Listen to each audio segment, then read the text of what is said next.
video, direct to you from your Automasters technician. A shower or two clearing later, a high of 18. Partly cloudy tomorrow, 20. More of the same on Thursday, then a possible shower Friday, 22. At the moment, 14. More news as it happens on 5AA. Breakfast on 5AA. David Penberthy and Will Goodings. Book a test drive of the incredible Cherry Motor 5 today. Visit gocherry.com.au.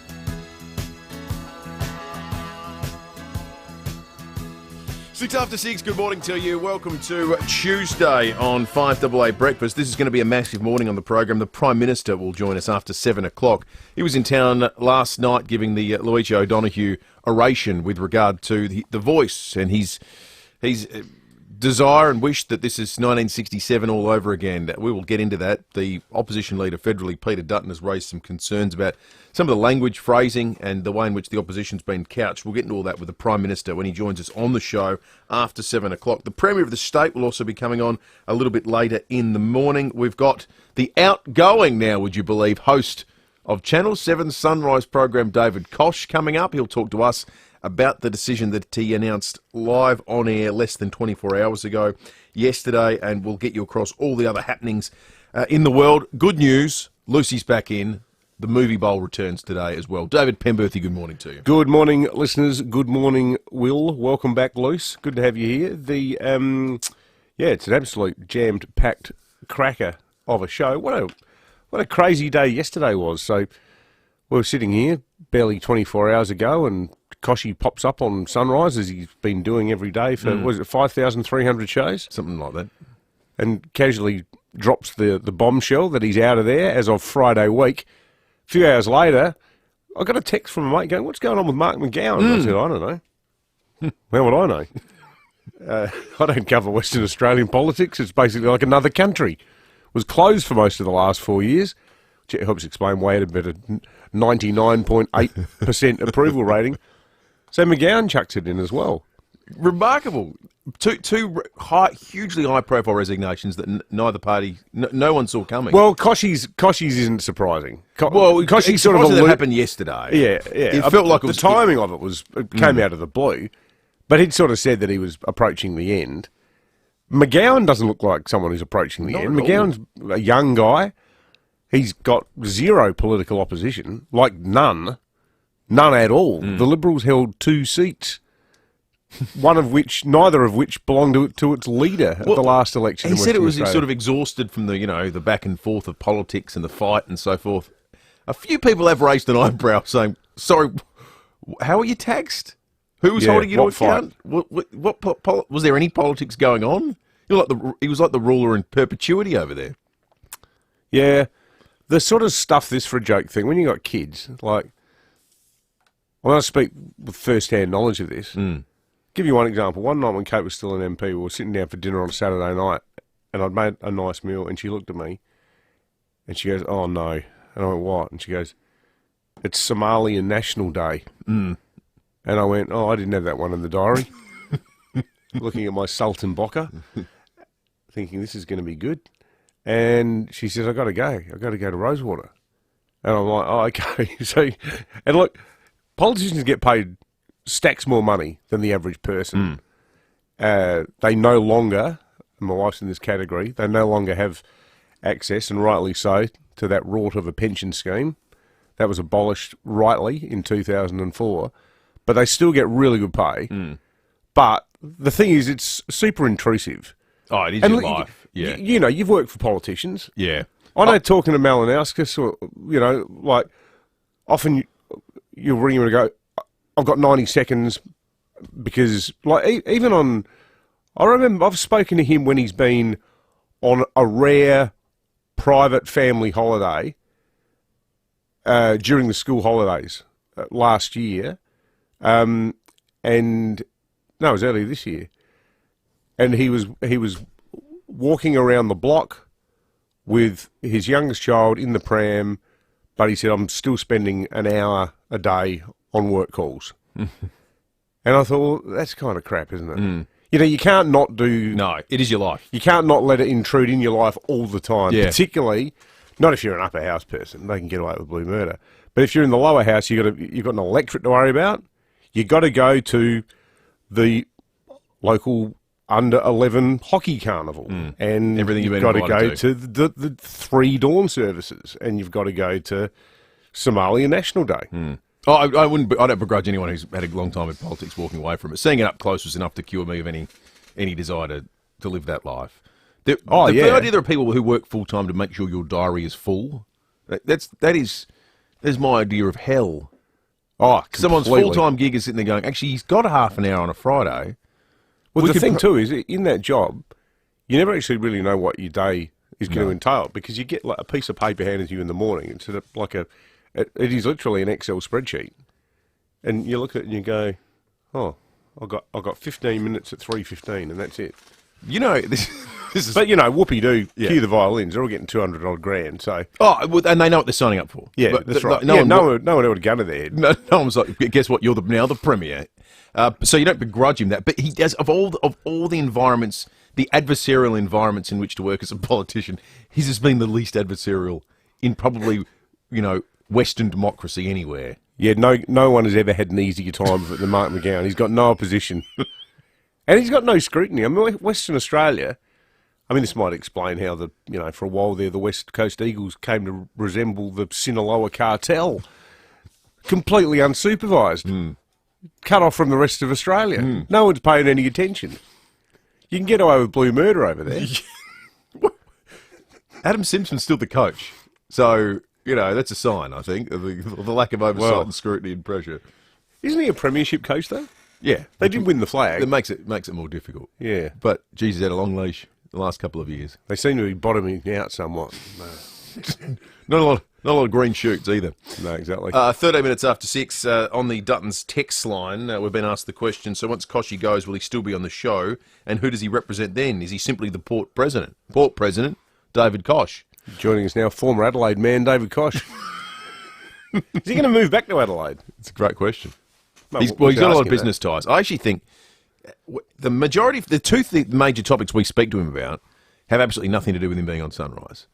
They tend to either be football, as Port President, or as a finance expert. The economy, interest rates, which he tends to be. So I think he's got huge value still to have on the program. Maybe he's going to move back here to witness the first of the 3 flags that he promised to deliver at Port Adelaide. Maybe that's the plan. He said 3, didn't he? Well, I think he just wanted to make sure September was clear. That's all. He didn't want any Sunrise promo shoot entanglements getting in the way. Talking about make Somalia National Day look like an absolute picnic. Been double booked for that. 14 minutes after 6. News headlines coming up next. If you thought it was tricky to source a great end of financial year deal on a new Volkswagen, think again. Mawson Lakes Volkswagen has loaded up on new stock. That's a massive range of new and demo Volkswagens available for delivery right now. Loads of colours, loads of options. Plus on-site finance options available. Get in now and secure your new Volkswagen before the end of financial year. Mawson Lakes Volkswagen, just a short drive from the city. Hello, Frank Walker from National Tiles. National Tiles famous once a year, May Mayhem absolutely must end 5 p.m. tomorrow. Spend 5,000 and we'll only charge you 3,800, or spend 10,000 and we'll only charge you 6,800. That's right, spend 10,000 and we'll only charge you $6,800. Don't miss the biggest and best National Tiles May Mayhem event of all time. But it absolutely must end 5 p.m. tomorrow. Build a roof over your decking, a roof over your car. Alpha Industries are the best by far. A roof over your Barbie, a roof over your beers. Alpha Industries last for donkey's years. A roof over your swimming pool, a roof over your boat. Alpha Industries, ask us for a quote. Build a roof over your grandma, or anything you please. Verandas, sheds and carports, Alpha Industries. Adelaide Direct Stationers is more than just stationery. We're one of SA's largest suppliers of tech products, washroom products, PPE, workplace health and safety equipment, office furniture, food, snacks, beverages and much more. We have all your office and business needs in one place, with free next day delivery on orders over $50, plus same day 2-hour express delivery. Adelaide Direct Stationers, serving SA's largest businesses and a preferred government supplier. Visit adelaidedirectstationers.com.au. 9 News is made in Adelaide for Adelaide. And has been since 1959. I'm Kate Collins. And I'm Brenton Raglas. Join us for 9 News tonight at 6. Breakfast on 5AA. David Penberthy and Will Goodings. Test drive the Cherry Motor 5 at Cherry Glen Osmond from 33k drive away with immediate delivery. Go Cherry. 16 minutes after 6. Let's get into the news headlines on this Tuesday, the 30th of May. We're going to be chatting with the Prime Minister, Anthony Albanese, after 7am. He was in Adelaide last night delivering the oration at the 16th annual Lucia O'Donoghue oration. Last night, the Prime Minister said, a great lie about the Voice will sit at the centre of the No campaign and needs to be called out. He's told those gathered in Adelaide that race has been part of the Constitution since Federation. Unlike some existing provisions in the Constitution, the Voice Amendment does not refer to race at all. As the text of the amendment makes clear, Australians will be asked to recognise Aboriginal and Torres Strait Islander peoples as the first peoples of Australia, not as a race. Is that a deliberate conflation from the Prime Minister? Because there's two elements to this, aren't there? There's the constitutional recognition, which seems like, if you polled it, would have over 80%.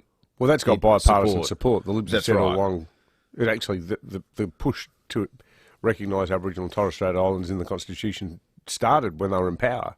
And Tony Abbott supports it. And it's got overwhelming John support. Howard supports it, yeah. I don't think that's the part anyone's got concerns with, is it? No, that's right. No. But I think what he's saying is that the Conservative or the anti-yes vote people are saying, well, we can't tamper with the Constitution so that issues of race are recognised in there. And what he's saying is, well, that's actually been going on for a very long time.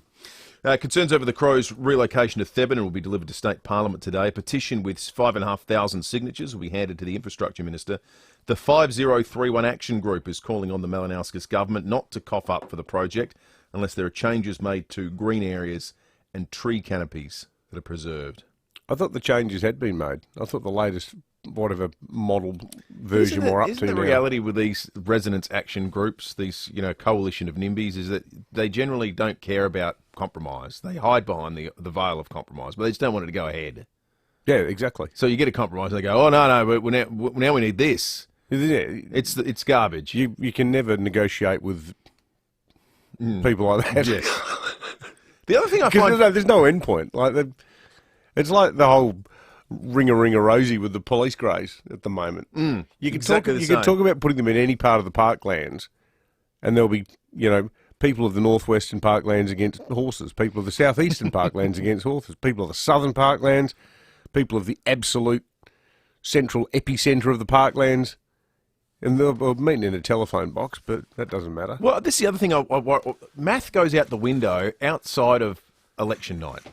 So 5,500 signatures out of 63,000 people that live in the West Torrens area. So it's more than 90% of people support it. So less than 10% of people have signed the petition. That in political sense, on election day, is which minor party? How many people have signed it to get the person off their veranda as well? Oh, and how many actually live in the area or just aren't your... What's it billed as, too? Your how much regular busybodies would go on with this? All of it. But the first question would be, do you want hundreds of trees chopped up for a corporate football club? Yes or no? Exactly. But part of the problem is a lot of these squeaky wheelers get all the attention. And you look at, geez, there's some excellent people in local government, but there's a lot of drop kicks as well. And your key sort of KPI seems to be a complete loss of perspective is the thing you need to really prosper in local government. I mean, you look at the things that really energise them, and so much of it is regarding, the replacement of an old rusty shed with a new, smaller shed on the parklands as cause for a crisis meeting. That's the kind of completely warped sense of priorities you need to really make your mark. Well, so the proportion of people that have signed that live in that area that have signed that petition, it's similar to the proportion of people who voted Greens. I'm not saying there's necessarily an overlap, but I suspect there probably is a fairly strong one. The ease with which in Parliament the Greens are always sort of, okay, yeah, no worries. What are you saying? Stop the coal. Okay, cool. Power prices, yep. They just sort of waved off. And then the rest of the state gets around its business. Yet, when it comes to local issues, that same proportion of people is suddenly given outsized importance. Yeah, well, that's the way it works.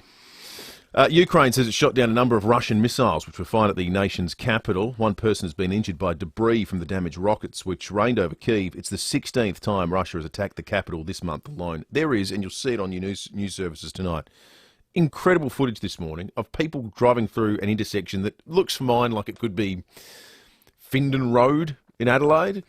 Basic sort of semi-residential kind of road. And whilst they're driving through the intersection, the carcass of a missile lands in the middle of the intersection next to a car that's driving through. Yeah, it's unbelievable. It's discharged and it's destroyed, but this big thing just lands in the middle and explodes. It's unbelievable. There's a push for the big four banks to come clean on how much money they're funneling into fossil fuel projects. New research has found ANZ, CommBank, NAB and Westpac increased their year-on-year lending by 15% to the coal, oil and gas sector. Market Forces Acting Chief Executive Officer Will Vanderpoel says the organisations have previously claimed they're supporting the climate goals set out in the Paris Agreement.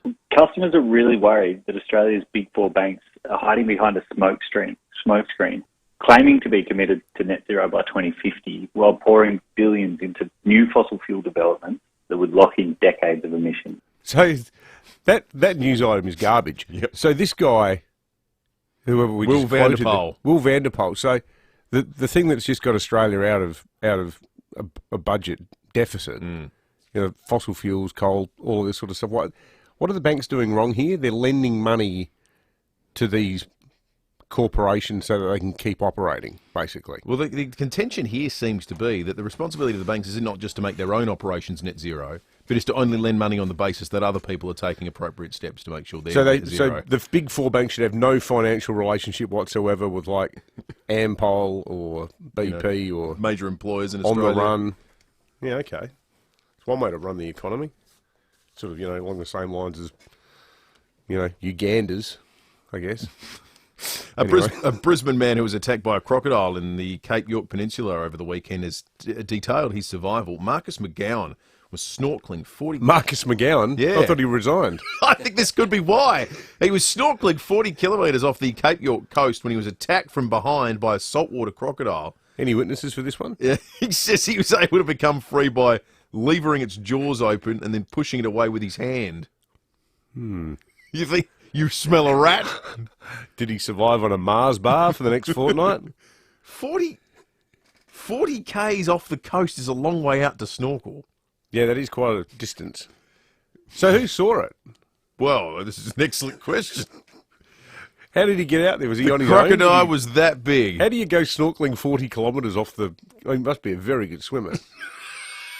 Or he was out there snorkelling not on a charter boat with no witnesses. Yeah, definitely. Out in crocodile-infested, Give that man a furphy. Indian Ocean.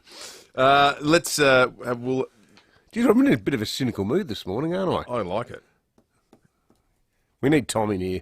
All right, we'll do that in a minute. 13.8 degrees outside at the moment. 18 is the expected top today. 2 mils of rain. Tomorrow, Thursday, and in fact, just tomorrow and Thursday, we'll have no rain whatsoever. So 20 both days. They'll be nice. It gets up to 22 on Friday with a little drizzle. Saturday, 20 and up to a mil of rain as well. Sunday, 19 and up to 2. Monday, 17 and a drizzle. Tom Wren is in the studio to cure your cynical ailments. Gliderol Garage Doors, adding strength, safety and style to South Australian homes for over 40 years. Gliderol.com.au. Morning to you, Rennie. Morning, Will. Morning, David. Yeah, well, let's start with some positive news then, fellas. The French Open is underway, and a good result, some nice positive news to maybe get rid of some of that cynicism, David. A win for make that Alex de Minaur. He's through to the second round of the French Open. So he's an Aussie too, isn't he? He's an Aussie, so that's good. There you go. There's a bit of positive news. Do you believe that he won? Aussie. Yeah, I do believe that he won. And that's off the back of Thanasi Kokkinakis winning yesterday. That's the first time he's gone through to the second round at the French Open since 2015. He's having a good year, Thanasi. He's putting it together. Finally got that body right. That's good. So that's really good. We've got a few Aussies through. Jason Kubler, Storm Hunter. Her name was Storm Sanders, changed it to Storm Hunter. Great name. Great name. It's a powerful name, isn't it? Powerful name. She sounds like the sort of woman who'd come out at some point and say that Donald Trump did something inappropriate to her. With a name like that. It is that kind of name, isn't it? It's got that sort of vibe to it. And the French Open, a little bit of controversy yesterday. I'm sure you would have caught up with Marta Kostyuk, the Ukrainian player, was playing against Arina Sabalenka, who won the Australian Open, and she's Belarusian, refused to shake her hand post-match. So that caused quite a stir. Got booed off too, didn't she? Got booed off, Marta Kochuk, who's the Ukrainian, for not shaking her opponent's hand. Where do you sit on that? Belarus being a vassal state of the Russians helping out with the war in Ukraine. I reckon athletes, like anybody else, are allowed to say whatever the hell they want about whatever they want. This is the other side of the politics and sport debate, isn't it? Well, it is. Yeah. Isn't it the same debate? Well, it is, but there seems to be it's most enthusiastically supported by when the athletes are on the same side as you. Yeah. Well, exactly. Exactly. Yeah. Athletes should be able to say what they want, but not that. Hey, can I just? This is something I found yesterday. I put it up on Twitter. A mate of mine sent me this. This is from the 1967 football budget. It says, to the football-loving people of South Australia, a yes vote to the second question in the referendum next Saturday, May 27, will give Aborigines a better deal. We urge all fair-minded Australians to vote yes for Aboriginal rights.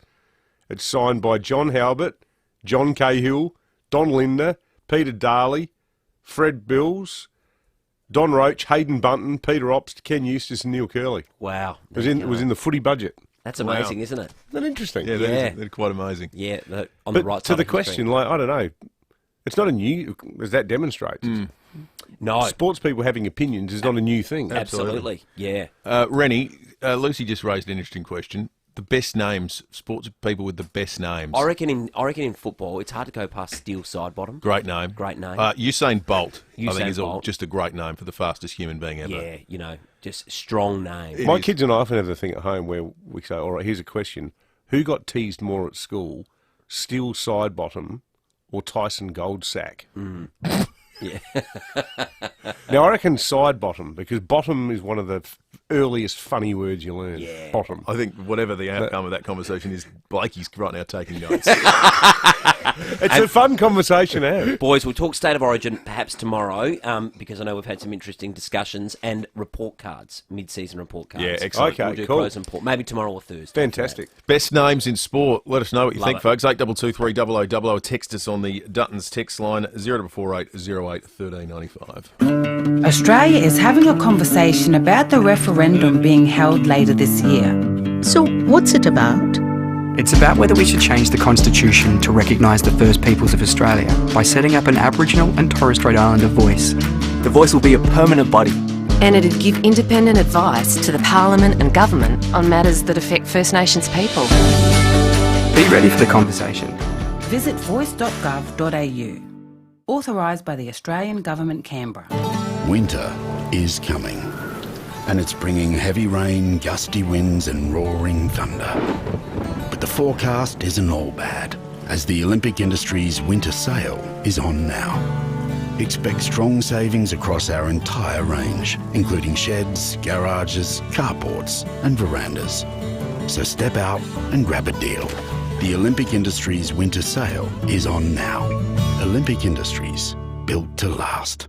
You don't win the 2022 National Small Business of the Decade Award for being good at what you do. You win it for being exceptional, like Rundle Blinds. Visit the state-of-the-art Rundle Blinds showroom on Goodwood Road and experience award-winning service along with an incredible range of internal and external blinds and shutters, including an extensive range of curtains. If you're building or want to update your window furnishings, you'll love Rundle Blinds and Curtains. Drop into the showroom, call or visit rundleblinds.com.au. Hi, I'm Steve Wormald from Walco Liners and Covers out at Paraka. We're a manufacturing business. So far as advertising, we've done a few things. Print, magazines, a couple of spots on TV, but we'd never done radio. Contacted FIVEAA and were teed up with James Wellham and thought we'd give it a go. Very much James's pitch was that quite distinct from a radio show with music. A talk show, advertising that comes in on Chat Show will be more like a testimonial. So that was quite attractive to me, to give that a go and actually be personally endorsed, I suppose, by the talk show. FIVEAA is the only one in town. We gave it a go. That was 2016. To get your message out there and grow your business, visit fiveaa.com.au and hit the Advertise With Us link for more information.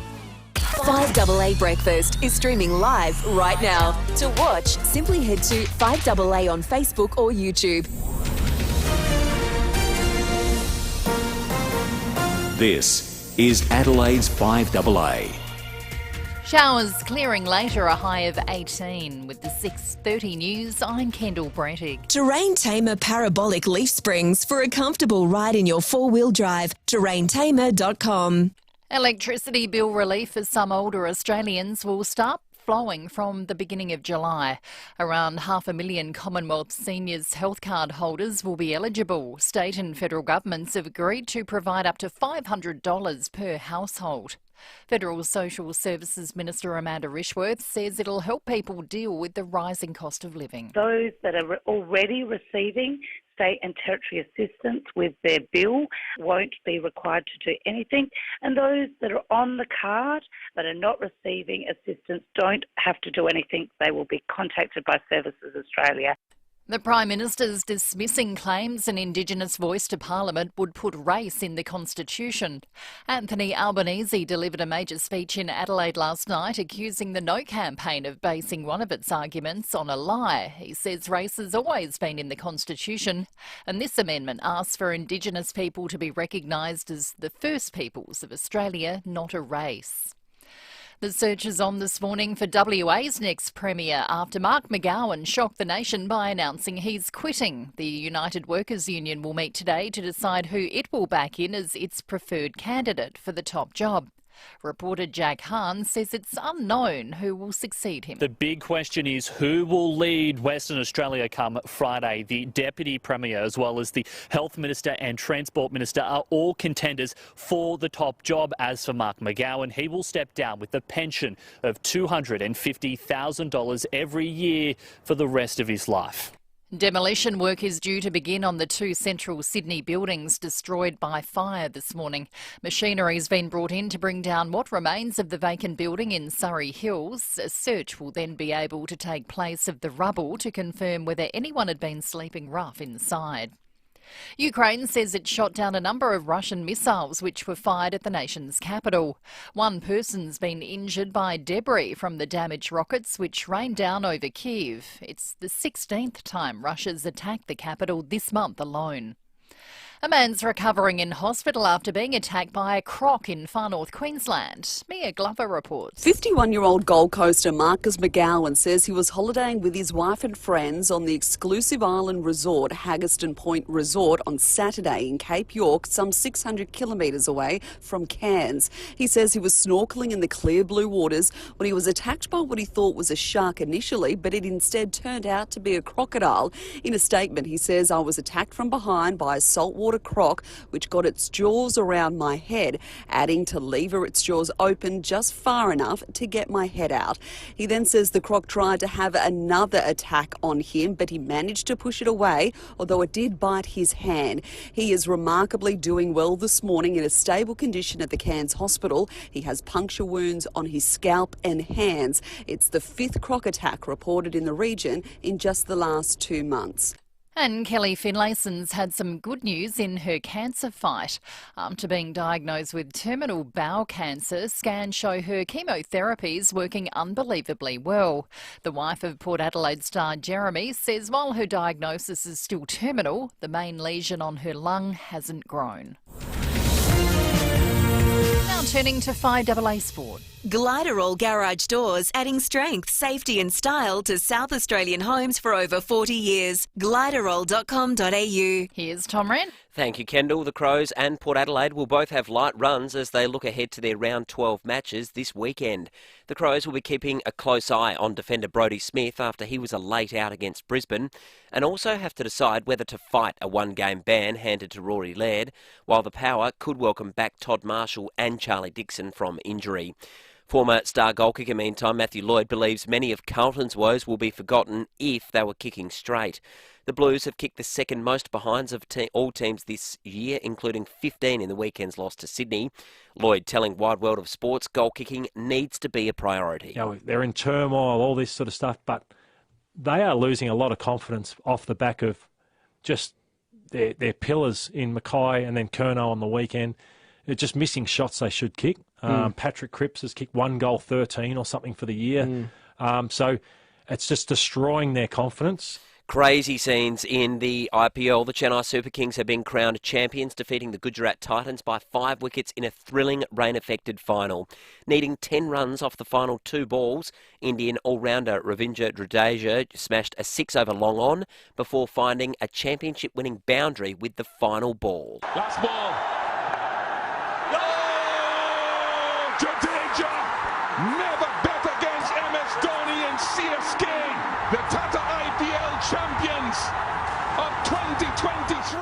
Unbelievable, that call, thanks to Fox Sports. And in some basketball to finish, Boomers coach Brian Goorjian says Ben Simmons does have a World Cup camp position ready and waiting if he wants it. And that's the 5AA Sport. Now to the 5AA forecast. See any issue firsthand with AutoCam. Real-time video, direct to you from your Automaster's technician. A shower or two clearing later, a high of 18. Partly cloudy tomorrow, 20. More of the same on Thursday, then a possible shower Friday, 22. At the moment, 14. More news as it happens on 5AA. Breakfast on 5AA. David Penberthy and Will Goodings. Book a test drive of the incredible Cherry Motor 5 today. Visit gocherry.com.au. 23 minutes to 7, police and weather are coming up. The Prime Minister after 7 o'clock this morning. We'll have a trial by jury after 7:30 and a little bit later in the morning.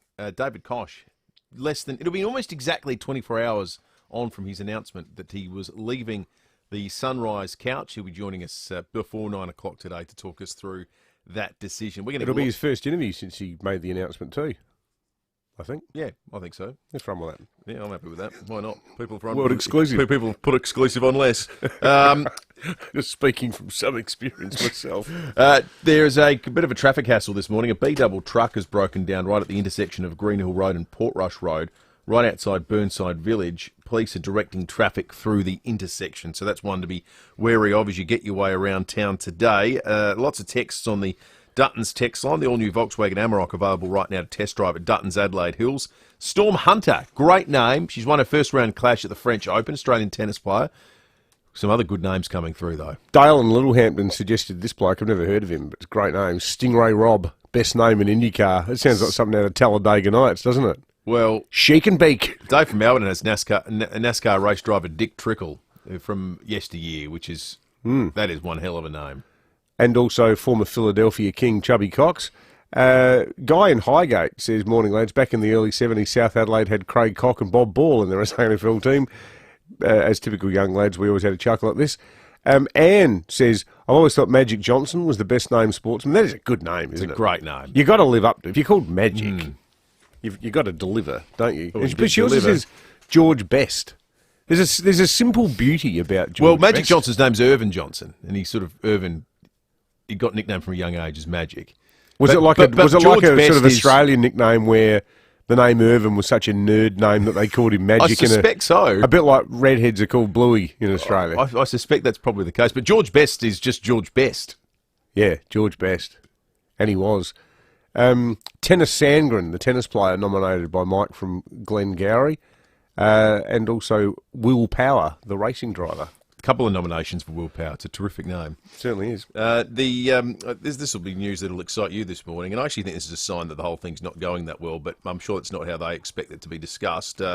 McCafe is 30 years old in Australia now. That part of it is going well. It's been going great guns. Now around the world. It started in Australia, actually, and in Melbourne in 1993. The idea of McDonald's doing sort of cafe-style fare happened there. What they're offering today is a free medium hot coffee to celebrate, but you have to use the app, which I suspect they might do. They might actually do the worst trade ever in free stuff in Australian history. You're just going to download an app to get a coffee half price. No, it's free. Free, okay, free. It's well, free. A lot of people do crazy things for free stuff. What you'd maybe be better off doing is giving you a free coffee and then an instruction on why the app is of any benefit to anyone. Because to me, I admit, I like technology, and I'm sure our listeners think at times I'm in the pocket of big automation. Big Pharma. No one can. It is like Big Pharma for robots.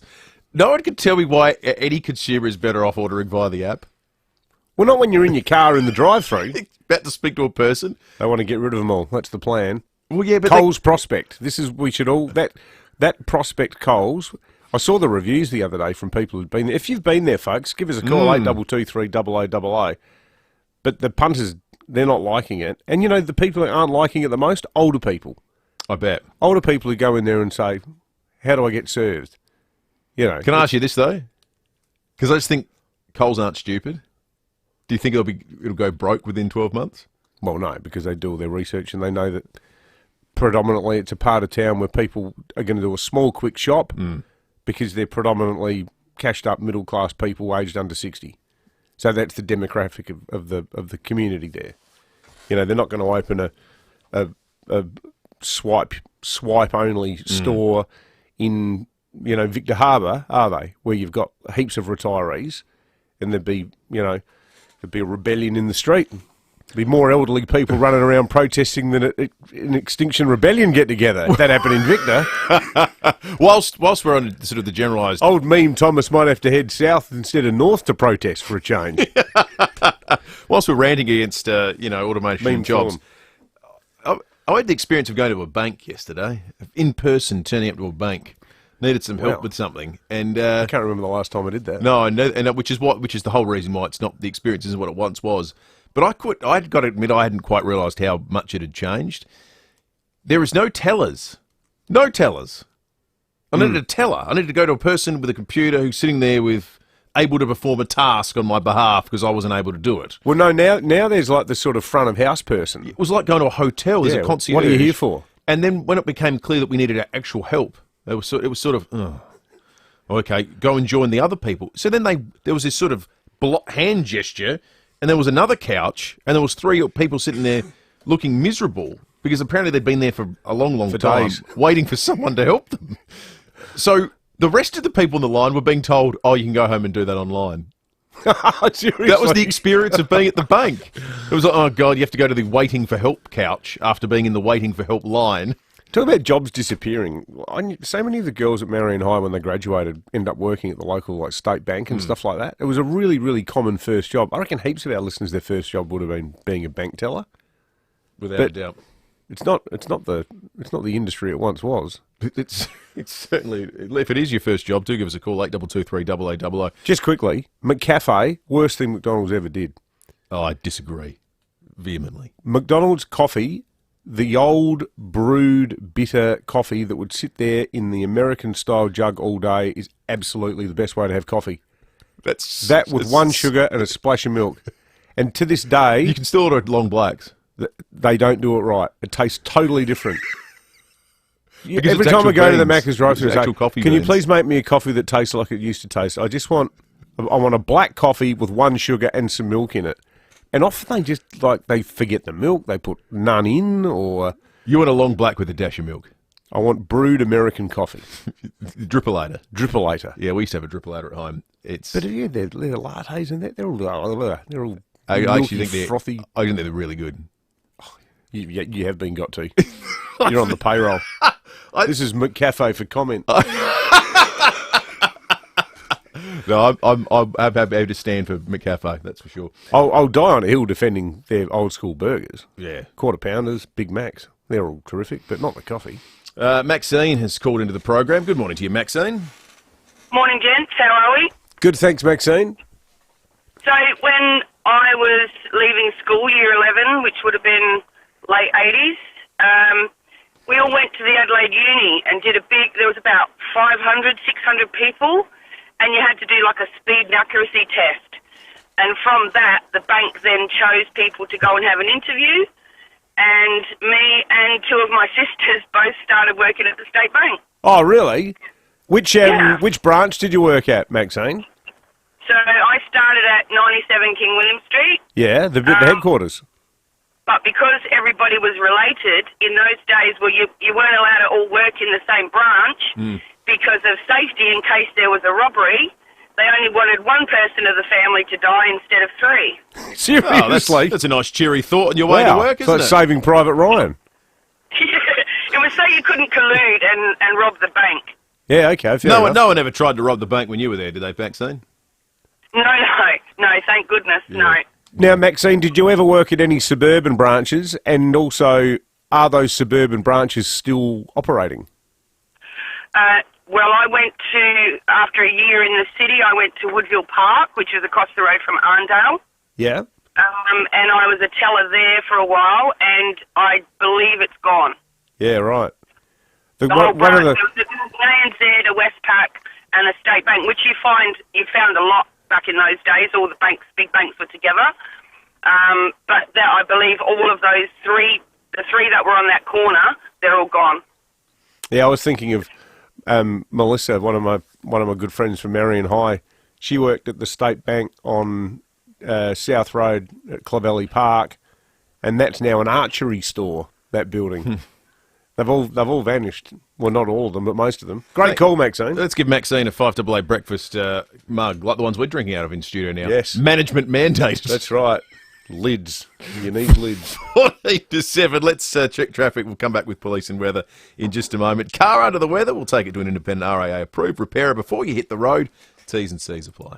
Thanks, Will, and good morning. Pretty wet and slippery on the roads after overnight showers. Take it easy heading to work. And look out for a broken down truck at Linden Park at the moment. It's at the corner of Portrush Road and Greenhill Road with one lane out of action. Greenacres burst water main, Foster's Road near Princess Road, speeds out at 25. And also a smash at Greenacres 2, Muller Road near North East Road. Cameras, Aldinga Beach Road, Aldinga Beach, and Babacombe Drive at Moana. Feel like a coffee? Enjoy a freshly ground barista-made quality coffee from OTR. Order on the OTR app and it's as easy as click and collect. OTR. Making life easy. Adelaide's most accurate traffic on 5AA. Australia's greatest sporting rivalry is back. The 2023 Ampol State of Origin Series. Kick off your Origin experience the right way at the official pre-game party inside the Pavilion at Adelaide Oval on Wednesday, May 31.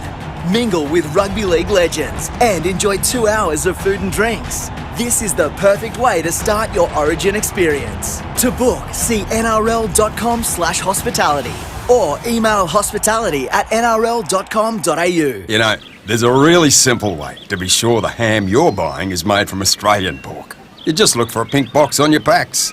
That way, you'll know the pork comes fresh from our farms. And not shipped in from overseas! Yep. A pink box on your pack also means the ham has passed Australia's strict quality controls. So your ham will taste great. So for true Australian quality, just pick a pack with a pink pork logo. Thanks a lot. If you thought it was tricky to source a great end of financial year deal on a new Volkswagen, think again. Mawson Lakes Volkswagen has loaded up on new stock. That's a massive range of new and demo Volkswagens available for delivery right now. Loads of colours, loads of options, plus on-site finance options available. Get in now and secure your new Volkswagen before the end of financial year. Mawson Lakes Volkswagen, just a short drive from the city. Did you know home care packages are available to residents aged 65 plus in Adelaide? Janu are experts with over 30 years experience, partnering with local providers, helping you get the best value from your home care package and enabling you to maintain independence in your own home. To find out more about Janu's home care packages today or how to transfer your existing package, call 1300 558 368 or visit janu.org.au. Janu, supporting you your way. Build a roof over your decking, a roof over your car. Alpha Industries are the best by far. A roof over your Barbie, a roof over your beers. Alpha Industries last for donkey's years. A roof over your swimming pool, a roof over your boat. Alpha Industries, ask us for a quote. Build a roof over your grandma or anything you please. Verandas, sheds and carports, Alpha Industries. 9 News is made in Adelaide for Adelaide. And has been since 1959. I'm Kate Collins. And I'm Brenton Raglas. Join us for 9 News tonight at 6. Breakfast on 5AA. David Penberthy and Will Goodings. Test drive the Cherry Emoda 5 at Cherry Glen Osmond from 33k drive away with immediate delivery. Go Cherry.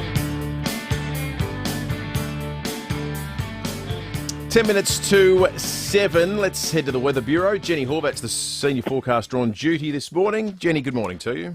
Good morning, Dave. Good morning, Will. It looks like the next couple of days at least are going to be okay. Yeah, look, just still got to get through today. Looking at the radar, we've still got a little bit of light shower activity around this morning. Quite a bit of low cloud around as well. So on those hills, we do have the road weather alert out. Could be a little bit of fog around and a bit drizzly there. So take a bit of extra care if you're driving up there this morning. But those temperatures are rising today. We are aiming for 18 degrees across the city and suburbs, 16 for Mount Barker, currently 13.9 at our West Terrace Night Apira observation site, and that's after a minimum temperature of 13.5. That happened about 5:15 this morning.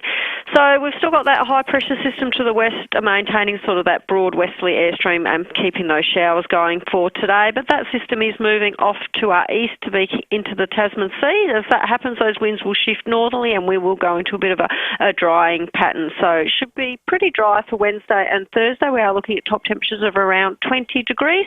The only proviso with that, there is a bit of a weakening cold front that will clip the far southeast of the state later Wednesday. So a little bit of shower activity in that overnight period, not out of the question between Wednesday and Thursday, maybe first thing Thursday morning, but not expecting a lot.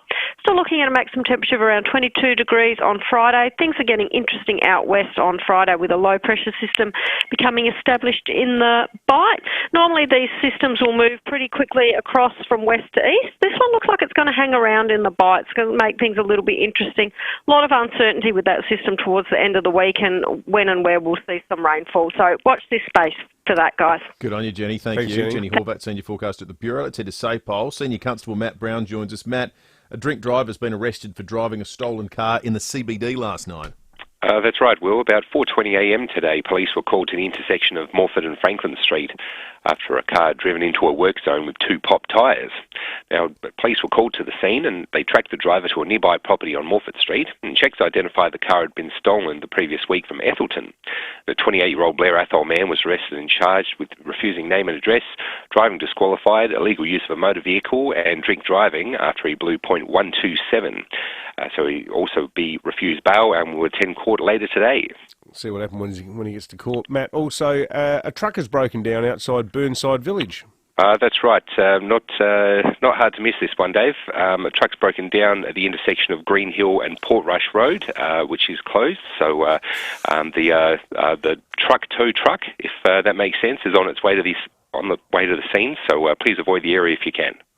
It's going to be a bit of a headache for people coming down from Basket Range and Uradla and all that main thoroughfare. People coming back from McGill. It's always a hugely busy intersection, and with all the roadworks going on around there with the upgrade of the shopping centre, avoid it if you can.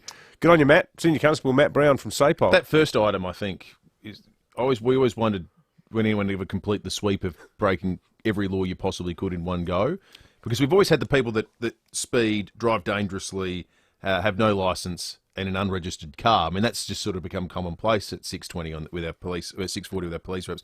Now we've got the guy who actually stole the car as well. Yeah, which is sort of the logical, direction which we're heading. What this gentleman's done before, and what punishment he has received for doing it. Yeah. No, I think it would be a part of a sort of ongoing pattern of behaviour, wouldn't it? Yeah. Well. Yep. Now, it's time for the Best of SA, where, of course, we are profiling some wonderful South Australian businesses in the build-up to the big gala event on the 16th of June. It's not too far away, and, of course, one of the great joys is that Jane Riley gets involved on board and helps profile some of our great brands, like Rundle Blinds. It's time to celebrate great South Australian businesses, and you'll find the very best in 5AA's Best of SA. If you're building or want to update your window furnishings, you'll love Rundle Blinds and Curtains. Visit the state-of-the-art Rundle Blinds showroom on Goodwood Road and experience award-winning service and an incredible range of blinds, curtains and shutters. Drop into the showroom or visit rundleblinds.com.au. The Best of SA, thanks to major sponsor Maxima and Adelaide's 5AA. Get calling now for your chance to win a $100 Foodland voucher and 2 tickets to our Best of SA dinner. Friday, 16th of June at Adelaide Oval, 8223 0055. Rundle Blinds, curtains and shutters. Drop into the Goodwood Road showroom or visit rundleblinds.com.au. I'm going to try and do this as respectfully as humanly possible, Dave, because we don't want to draw the ire of anyone that's, Chief Justice down. You're going to go now. Good. Yeah. Spread the attention around. Page 8 of the Advertiser this morning, a story about a really ugly situation that took place just before 2 a.m. on the 26th of June, 2021, Moseley Square at Glenelg. 2 men have pled guilty to assaulting a young father and his friend. It was an unprovoked attack. That was accepted by the court. They began punching, kicking and wrestling a young father and his friend. The assault And a total stranger. Stranger. Not known to these two Deros? Unknown, unprovoked. The assault resulted in the victims needing serious medical attention as it caused significant brain damage to the young father after repeatedly hitting and kicking him in the head. On Monday, according to the Advertiser's reporting, Magistrate Kim Millard called the event disturbing as he sentenced the 2 young men. He said, with more than 30 years on the board, it's probably the most significant ongoing harm that I have seen. They got a 2-year good behaviour bond in the magistrates' courts. Convictions were recorded, so thank God for that.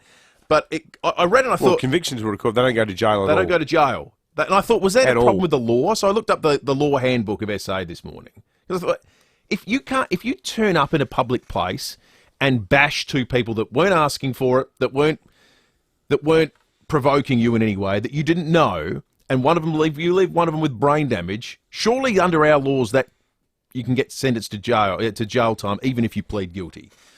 So the maximum sentence for assault, basic offence 2 years imprisonment, aggravated offence is 3 years in prison. Assault causing harm, which according to the definition is when there are injuries sustained such as bruises and a broken nose, means the offence goes up to 3 years as a basic offence, aggravated up to 4 years. Causing harm is when it starts getting serious. It can be physical or mental, pain, disfigurement, unconsciousness, infection with the disease. Well, having a brain injury would tick that box. I would have thought that basic offence carries a maximum penalty up to 10 years in prison, an aggravated offence of up to 13. If it's serious harm, that includes things likely to endanger someone's life or results in serious and protracted impairment or physical or mental function. That one carries a basic offence maximum penalty 20 years imprisonment, aggravated offence up to 25 years imprisonment. Now, I'm not going to pretend to know all the ins and outs of what took place in that case, but when the range is 0 to 20 potentially in a case... It sounds like it's in the highest category, what happened to this father. An unprovoked attack. You can only go by what the magistrate said himself in his 30 years it's the worst he's seen. Now, we're always being told these high-end penalties are reserved for the worst of the worst.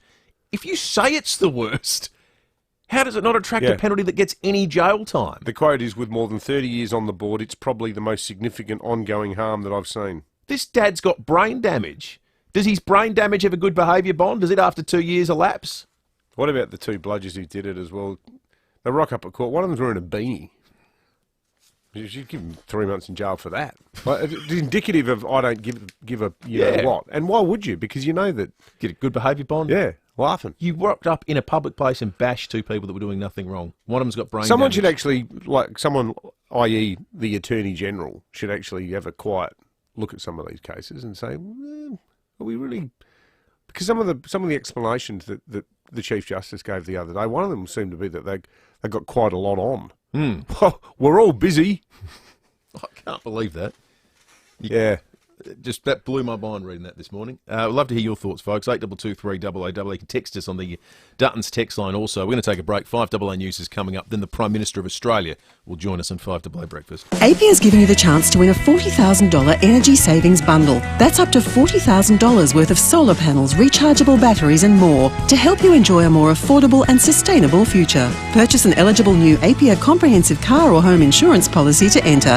That's APIA value. APIA is an authorised representative of AAI Limited, the product issuer. Read the PDS before buying insurance. TMD also available. Call for a copy. Competition ends 25th of the 8th of 23. Eligibility criteria and full T&Cs at apia.com.au. Permits SA T23/489. See Differently needs your help today. For our beautiful little puppies to become guide or assistance dogs, it costs tens of thousands of dollars each. That's why we need your support. It takes 2 years, a huge amount of training and the support of volunteers to make them the heroes of tomorrow, ready to change someone's life forever. RSB is now called See Differently and we ask you to do the same. Please donate today. Go to seedifferently.org.au and make a difference. 5AA Breakfast is streaming live right now. To watch, simply head to 5AA on Facebook or YouTube. online, on DAB digital radio and on 1395 AM. Talking Adelaide. This is Adelaide's 5AA. A shower or two clearing later, a high of 18. With the 7 o'clock news, I'm Kendall Brettig. Terrain Tamer Parabolic Leaf Springs for a comfortable ride in your four-wheel drive. terraintamer.com. The Prime Minister has slammed the No campaign, describing the groups opposing a voice to Parliament as doomsdayers. In a major speech in Adelaide last night, Anthony Albanese described claims the amendment would put race in the Constitution as the No campaign's great lie.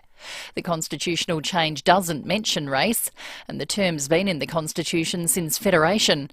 The Prime Minister says a scare campaign against the voice won't succeed. Yes, there are scare campaigns, but what those campaigns have in common is that they underestimate Australians so radically. Claims have been made that the voice to Parliament could even have an effect on parking tickets. It's only a matter of time before they tell us that the voice will fade the curtains. Energy bill relief will be provided to around 500,000 people on the Commonwealth Seniors Health Card. The funding's been jointly agreed to by state and federal governments. Up to $500 will be available per household from July. The search for outgoing WA Premier Mark McGowan's replacement's on, with the United Workers Union to meet today to decide who it will support. The Deputy Premier, Health Minister and Transport Minister are all in line for the top job. The Premier's successor won't be chosen by a vote, but a series of internal party discussions designed to gauge alliances and support.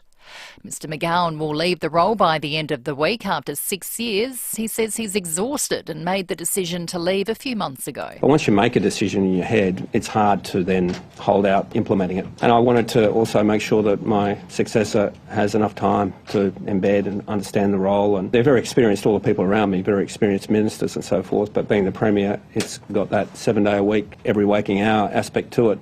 Russia has launched further attacks on Ukraine's capital, Kyiv. Edward Godfrey has more. This has been described as one of the most severe days of the war so far. Ukraine's capital coming under attack more than once in the past 24 hours. Bombardments of missiles fired at Kyiv, including cruise and ballistic missiles. Ukraine says it intercepted all of them, but burning debris fell in residential areas. Conversely to this, Russia says all of its intended targets were hit. The onslaught forced people of Kyiv to seek shelter, thousands gathering at underground tube stations as the air raid sirens rang out. Ukraine believes Russia is now targeting civilian areas in addition to troops to try and prevent or damage confidence for the looming counter-offensive expected any time now. Today is the 16th time the capital has been hit this month. Concerns over the Crows' relocation to Theberton will be delivered to State Parliament today. A petition with 5,500 signatures will be handed to Infrastructure Minister Tom Koutsantonis. The 5031 action group's calling on the Malinauskas government not to cough up for the project unless there are changes made to green areas and tree canopies are preserved. Kelly Finlayson, the wife of Port star Jeremy, has received the good news her chemotherapy is working unbelievably well. The 25-year-old mother was diagnosed with bowel cancer a few years ago and told she wouldn't survive. Kelly says while she still has a lesion on her lung, her doctors don't believe the cancer is spreading. Now turning to 5AA Sport. Check out Gliderroll Garage Doors' new Timber Look Native Series sectional doors. Gliderroll.com.au. Here's Tom Wren. Thank you, Kendall. Reigning AFL Premiership coach Chris Scott has labelled the tribunal's messaging around dangerous tackles very confusing. 4 players were cited for dangerous tackles across the round, with 3 clubs opting to lodge appeals. Scott has told Fox Footy players know they need to take care, but it's easier said than done. The instruction from the tribunal, to be frank, is very confusing. They're trying to say, if you tackle a player in a split second and you realise that you have an arm pinned, you've got to let it go before he hits the ground, irrespective of whose momentum's taking the player forward. Adelaide midfielder Rory Laird was one player suspended for a week on the weekend following his tackle on Brisbane captain Lachie Neale. Well, meantime, Fremantle teenager Jai Miss is this week's AFL Rising Star after playing a starring role with 14 touches and 3 goals against Melbourne. Well, Alex de Minaur is through to the second round at the French Open for just the 3rd time from 7 appearances. the 18th seed defeating Belarusian Ilya Ivashka in 4 sets. I'm not in the same place I was 3 or 4 years ago, where I would come here and kind of just hope for a good draw because I knew it was going to be tough. Now I feel like I can play well and I can, take it to anyone who's in front of me. Compatriots Chris O'Connell and Alexei Popyrin both lost their first-round matches last night.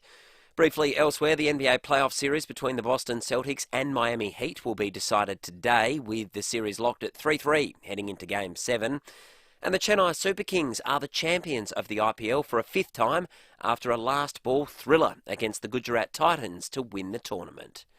And that's the 5AA Sport. Now checking 5AA traffic. Worried about cheap insurance? Who offers great value cover you won't regret? Amy does. Before buying insurance issued by Amy, read the PDS and TMD at amy.com.au and consider whether it's right for you. Wet and slippy roads after overnight showers. Take it easy on the drive in and look out for a broken down truck at Linden Park today. Port Rush Road at Greenhill Road. Got a turning lane block there. Greenacres, burst water main. Fossers Road near Princess Road. Speeds at 25. Also a smash at Greenacres on Muller Road at North East Road. Starting to get busy. South Road at Edwardstown with cameras Conningham Street, Clonunga and Hallett Road at Stonyfell. The Audi End of Financial Year event is on now, presenting you with an exciting opportunity across a range of exceptional models. Drive progress today. Ends June 30. T's and C's apply. Adelaide's most accurate traffic on 5AA. See any issue firsthand with AutoCam. Real-time video, direct to you from your Automasters technician. A shower or two clearing later, a high of 18. Wednesday, partly cloudy, 20. More of the same on Thursday, then a possible shower Friday, 22. At the moment, 14. More news as it happens on 5AA. Breakfast on 5AA. David Penberthy and Will Goodings. Book a test drive of the incredible Cherry Motor 5 today. Visit gocherry.com.au. 7 after 7, good morning to you. Joining us for the first time on this Tuesday, the 30th of May. Our trial by jury before 8 o'clock this hour. The Premier of the State after 8 o'clock. And the outgoing host of Channel 7 Sunrise program, David Koch, coming up after 8:30. But right now, it is the Prime Minister of Australia, Anthony Albanese, who joins us on 5AA Breakfast. Prime Minister, good morning to you. Good morning, guys. Good to be with you. Great to have you on, Mr Albanese. Big news yesterday out of Western Australia. It came as a bit of a surprise. I presume you would have, being PM, you always get the first phone call when bombshells like this occur. But when you spoke to Mark McGowan, did it make you think about your political longevity? You're coming up for 30 years as a Member of Parliament now, Prime Minister. Do things like this make you think, how much fuel do I have in the tank? Not at all. I'm just getting going. I've just passed 1 year in the gig. He's been Premier, of course, for 6 years, and I did have a few chats with Mark. I'm quite close to him, and I wasn't completely surprised, I've got to say, because I knew that he was thinking about these things and expressing that he was tired. I think that political life is tougher today with social media and with all of the commentary that's made, some of which is very personal. You know, I know that you've written, David, quite extensively and well about what people are prepared to say anonymously. It can be incredibly hurtful, and that makes, I think, life a little bit more difficult than it was pre-social media, which is when both Mark and myself were elected in 1996. But to the first part of your answer, do you feel like, having just become Prime Minister, it's almost like you've rewound the clock to zero, and you do approach this as a very much a long-term, hopefully, electors willing, a long-term proposition?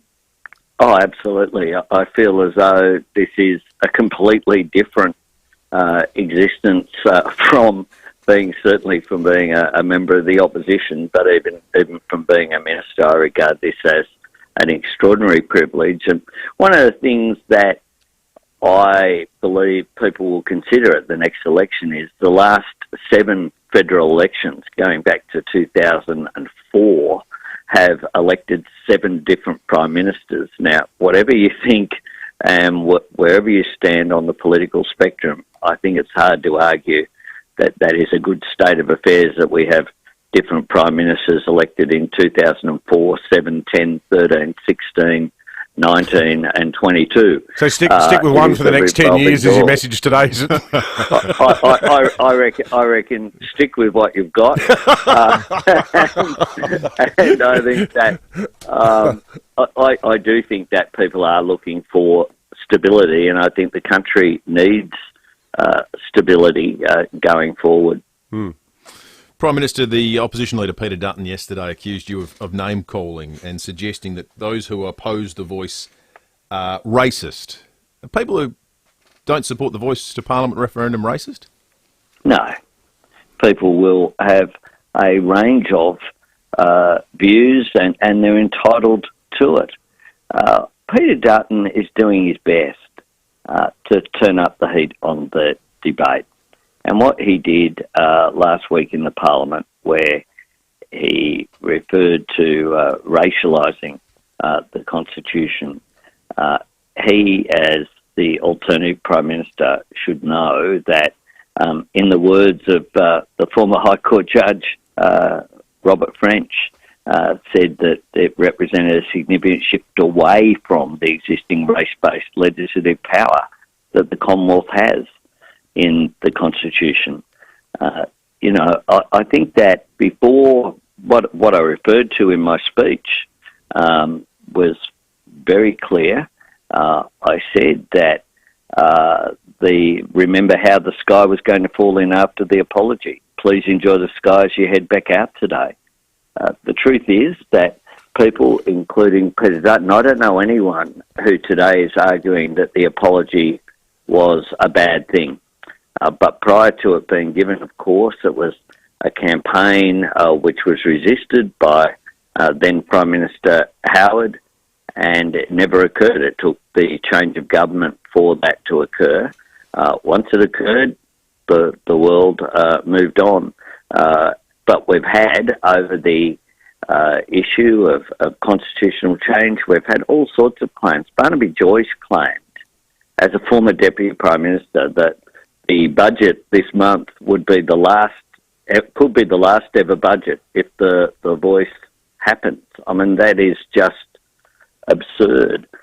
We've had claims that it would end Anzac Day and Australia Day and that it would change everything. The truth is that it's a very generous and gracious request that'll do just two things: recognise First Nations people in our Constitution and allow them a voice to an advisory body that's advisory only to make representations on matters affecting Aboriginal and Torres Strait Islander people. Nothing more than that, but nothing less either. You're speaking to a South Australian audience.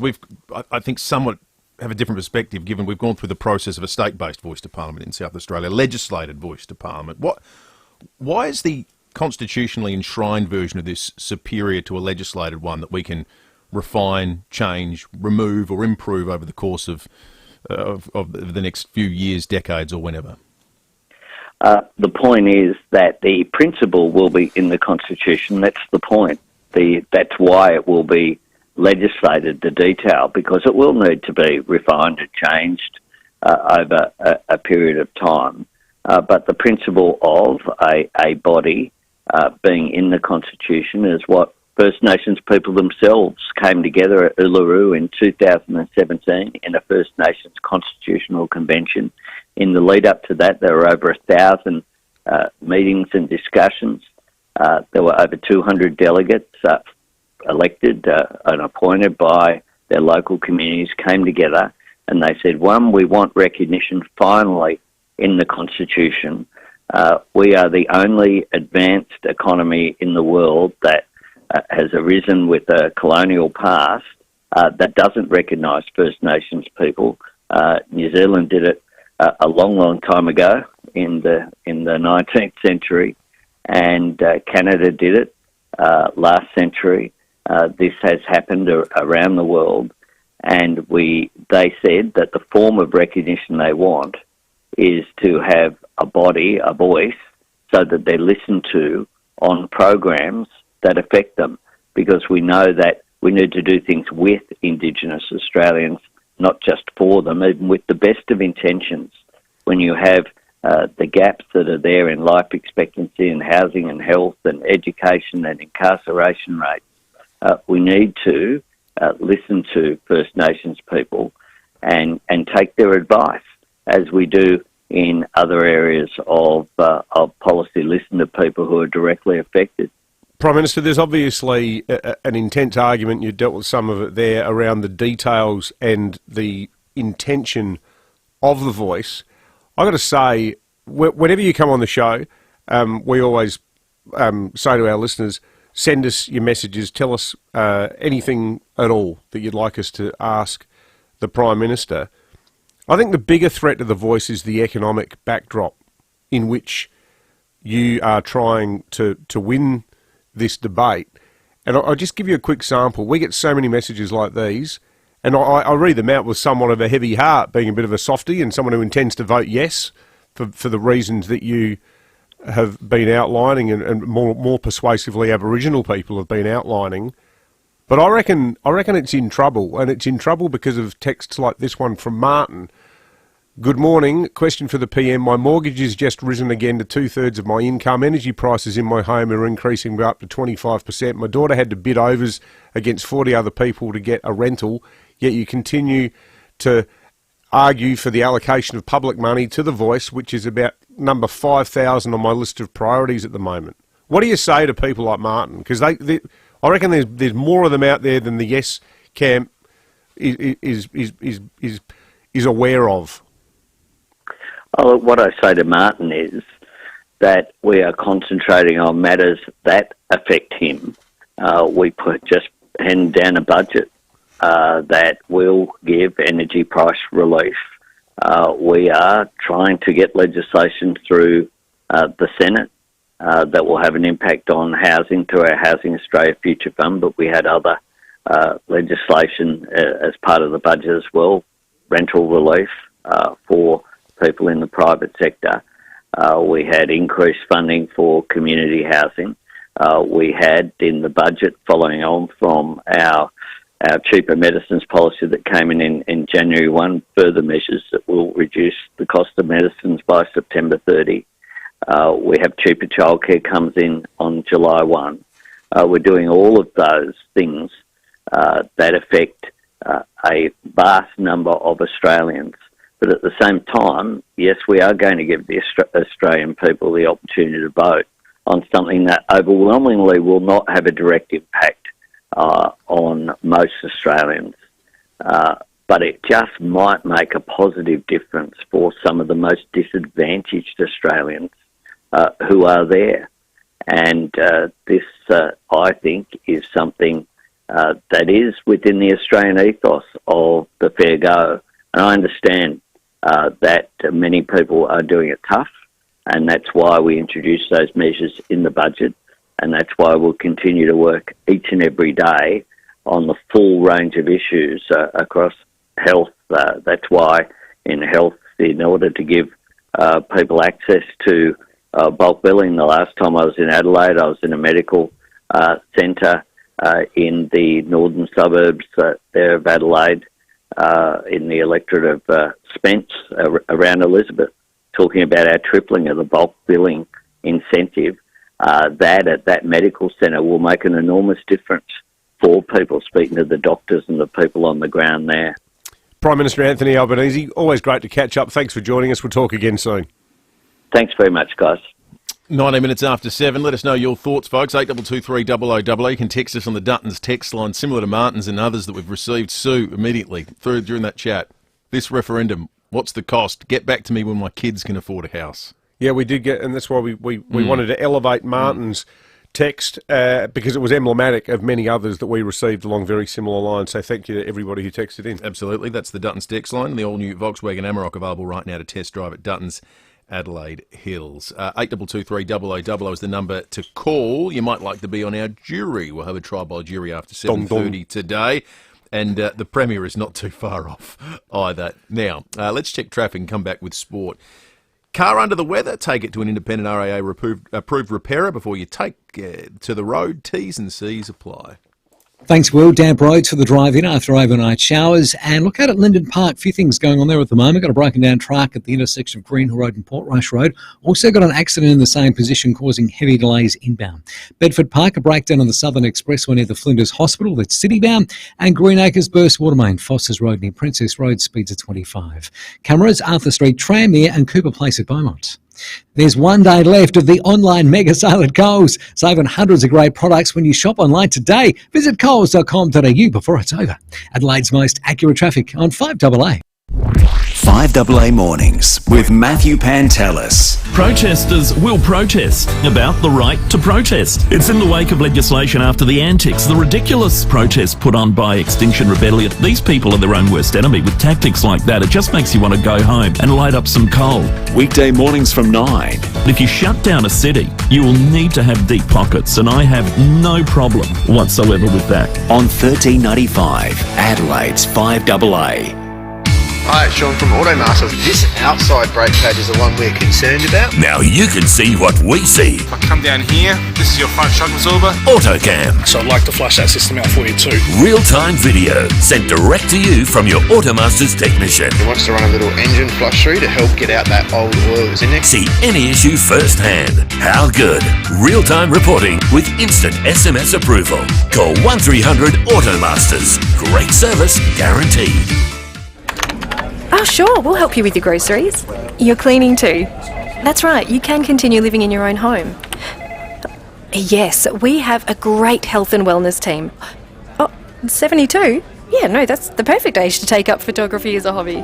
Figuring out aged care for yourself or a loved one? Start with Anglicare SA. Our experts will help you navigate aged care and personalise the services you need. Search Anglicare SA Aged Care. Anglicare SA. Together, we change lives. Did you know home care packages are available to residents aged 65 plus in Adelaide? Janu are experts with over 30 years experience, partnering with local providers, helping you get the best value from your home care package and enabling you to maintain independence in your own home. To find out more about Janu's home care packages today or how to transfer your existing package, call 1300 558 368 or visit janu.org.au. Janu, supporting you your way. Every 2 years, if you're aged 50 to 74, you'll get a blue and white package from the National Bowel Cancer Screening Program.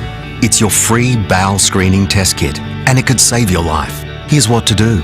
Take it to the bathroom and put it right where you can see it. Not in a drawer, but on the bench top or on the toilet seat or in the middle of the floor. So the next time you have to go, you'll remember to use it.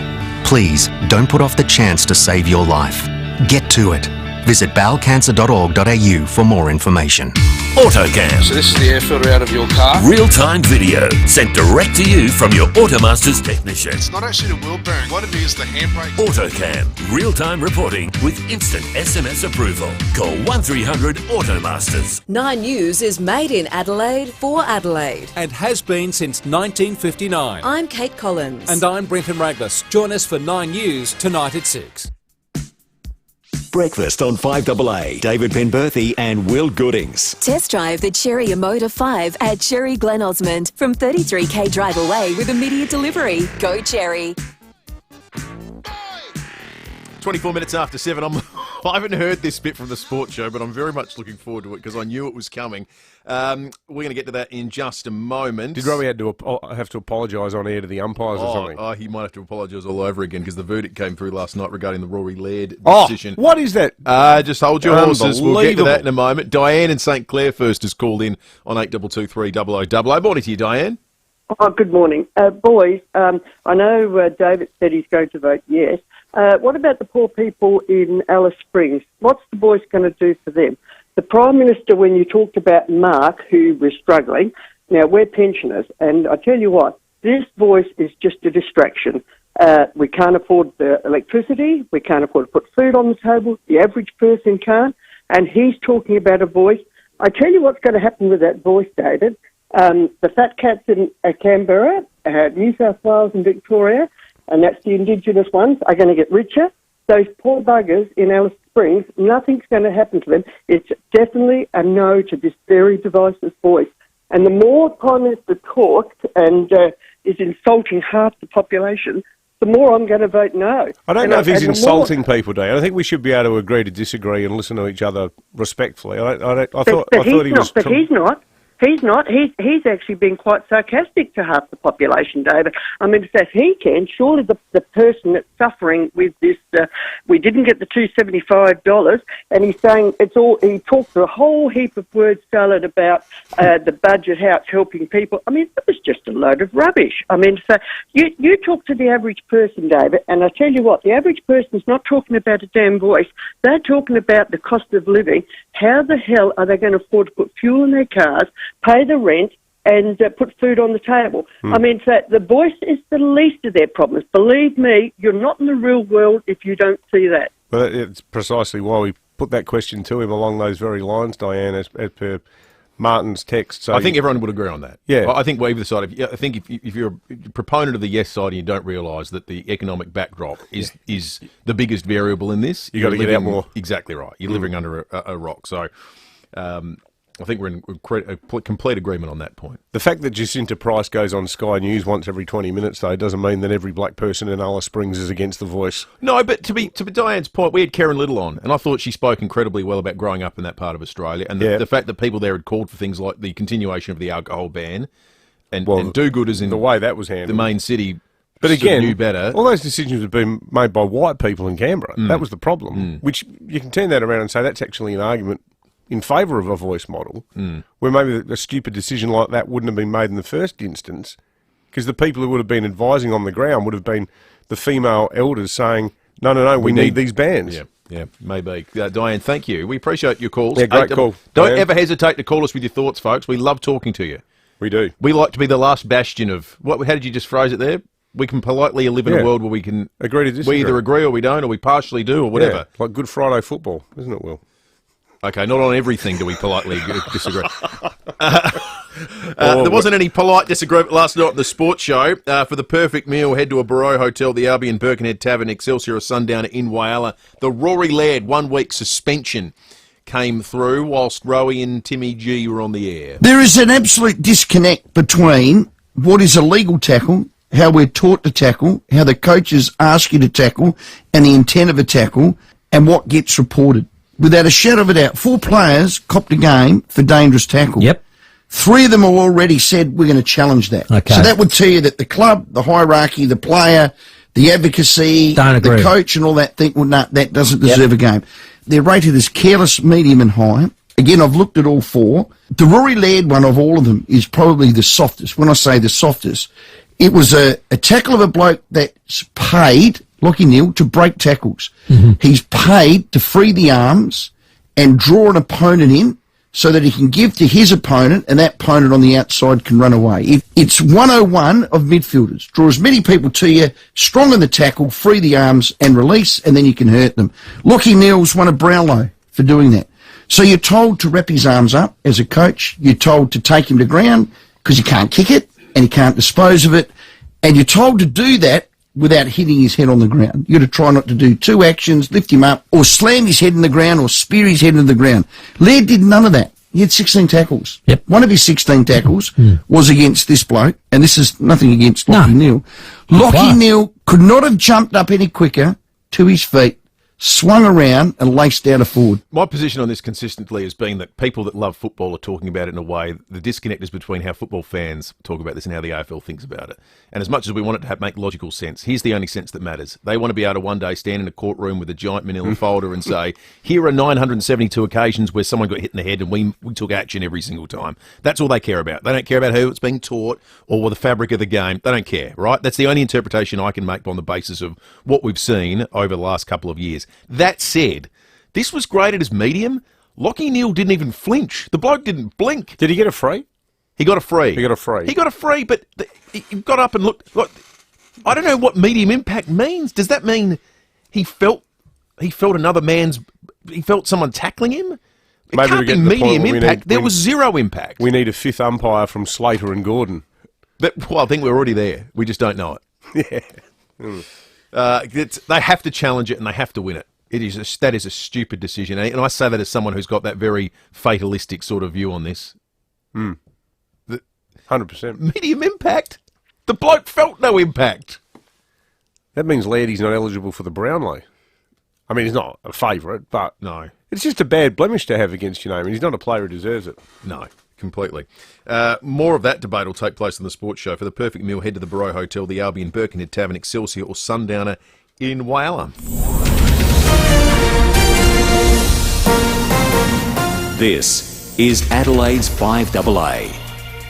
A shower or two, clearing later, a high of 18. With the 7:30 news, I'm Kendall Brettig. Terrain Tamer Parabolic Leaf Springs for a comfortable ride in your four-wheel drive. terraintamer.com. The Prime Minister says his government is addressing cost of living pressures. Anthony Albanese's in Adelaide, where he delivered the Lowitja O'Donoghue oration last night, lobbying for support for the voice to Parliament. He's told David and Will he understands times are tough. We had in the budget, following on from our cheaper medicines policy that came in January 1, further measures that will reduce the cost of medicines by September 30. We have cheaper childcare comes in on July 1. We're doing all of those things that affect a vast number of Australians. And people on the Commonwealth Seniors Health Card will soon receive a discount on their power bills. It'll begin flowing to around 500,000 people from July. The federal government says WA Premier Mark McGowan has put his state first, second and third. He'll wrap up his time in politics at the end of the week. The search is on for his replacement. The Premier says he's exhausted and no longer has the energy to continue. Senior Federal Minister Bill Shorten says he had a good innings. He goes out on top, and that's not always easy for a politician to do. So I only wish him the very best, and I thank him for his service. Everything, he's left the place better than he found it, and there's not much more you can ask from a politician than that. Treasury officials will be grilled on their response to the PwC tax leaks scandal in a parliamentary hearing today. The consulting firm's accused of using secret government documents to help multinational companies avoid new taxes. 9 partners have been put on leave effective immediately, and Chair Tracy Kinnear has resigned. Green Senator Barbara Pocock says the scandal's taken years to come to light. I'm unhappy with the fact that it's taken an enormous amount of time to bring this company to account, and I think it raises questions about the adequacy of our response in Treasury, in the Tax Office and in the Tax Practitioners Board. Hot ashes are believed to have sparked a house fire at Parkholme this morning. The blaze broke out on Wallala Street. Nicole Earley from the MFS says one person sleeping inside the home managed to escape. MFS firefighters and breathing apparatus took 30 minutes to bring the roof space fire under control and to save the home, limiting fire damage to $30,000. It's believed the fire may have started or been caused by hot ashes placed in a wheelie bin up against the home. Opposition to the Crows' move to Theberton will head to State Parliament today. Mel Usher has details. The Crows' relocation has been a controversial topic from day one, and it's still not sitting right with local residents. 5,500 have signed a petition calling for changes to their current plans for Theberton, and the objections will be delivered to North Terrace today, directly to Infrastructure Minister Tom Koutsantonis. The 5031 Action Group's petition calls on the Malinauskas government not to put their hands in their pockets for this project unless there are changes made and green areas and tree canopies preserved. And a new prognosis for the wife of Port star Jeremy Finlayson, who's been battling bowel cancer. Following chemo and a scan showing no activity, Kelly may be cancer-free in a few months' time. For now, there are more rounds of chemo, but she says she feels like she can beat it and see her young daughter Sophia grow up. Now turning to 5AA Sport. Gliderall Garage Doors, adding strength, safety and style to South Australian homes for over 40 years. Gliderall.com.au. Here's Tom Red. Thank you, Kendall. Adelaide defender Josh Worrell says he's delighted to be signed on for a further 2 years at West Lakes. The 22-year-old played his first game for the year on the weekend after overcoming a hamstring injury he suffered in the pre-season. And he told Rowie and Timmy G he's looking forward to a big future. I'm thrilled, yeah. It's been, good 4 years and, just stoked to be on for another 2 more. Now, Worrell was subbed out on the weekend, but only with cramping and should be available for this weekend's clash against Gold Coast. Meantime, Port Adelaide is a chance to regain Todd Marshall and Charlie Dixon for this weekend's clash against Hawthorn. Skipper Tom Jonas also back from suspension.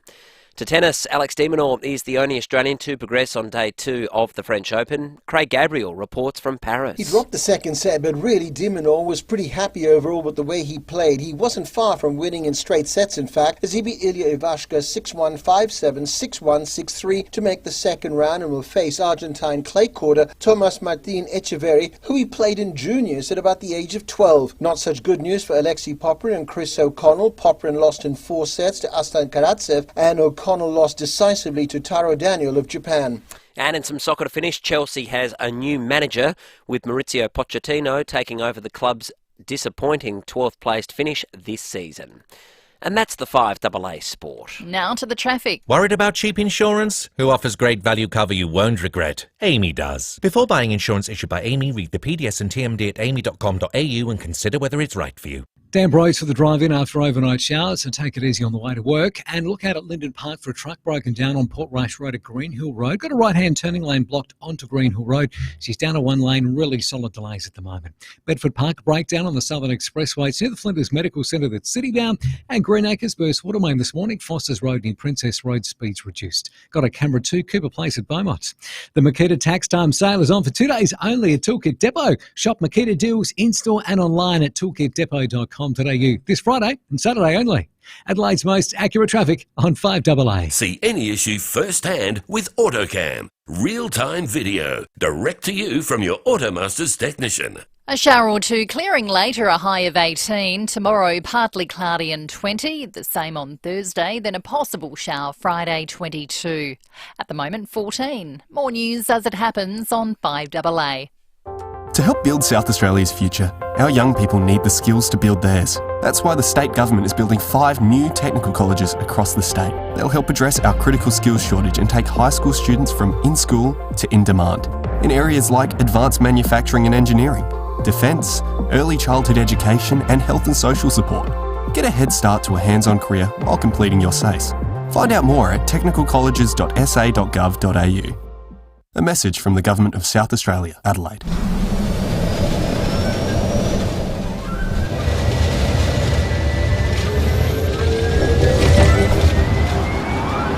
Kia EV6 GT. A sleek, pure electric supercar. Enjoy your flight.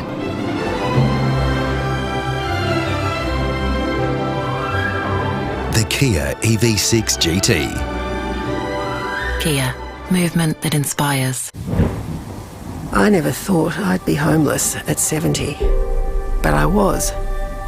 And I'm not alone. Women my age are experiencing homelessness at alarming rates.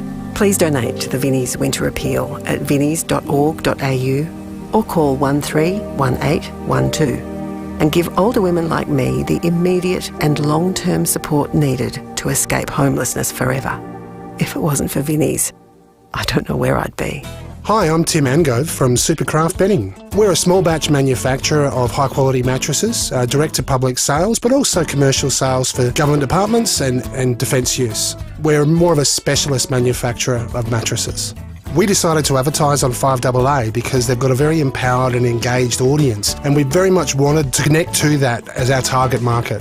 The results were great and pretty much immediate. We realised people mentioning our ads, which was fun. It was a really funny ad that we had on at the time, and people loved to hear it and loved to have a chat and a joke about it when they came into the store. To get your message out there and grow your business, visit 5AA.com.au and hit the Advertise With Us link for more information. 5AA Breakfast is streaming live right now. To watch, simply head to 5AA on Facebook or YouTube. Breakfast on 5AA, David Penberthy and Will Goodings. Book a test drive of the incredible Cherry Motor 5 today. Visit gocherry.com.au.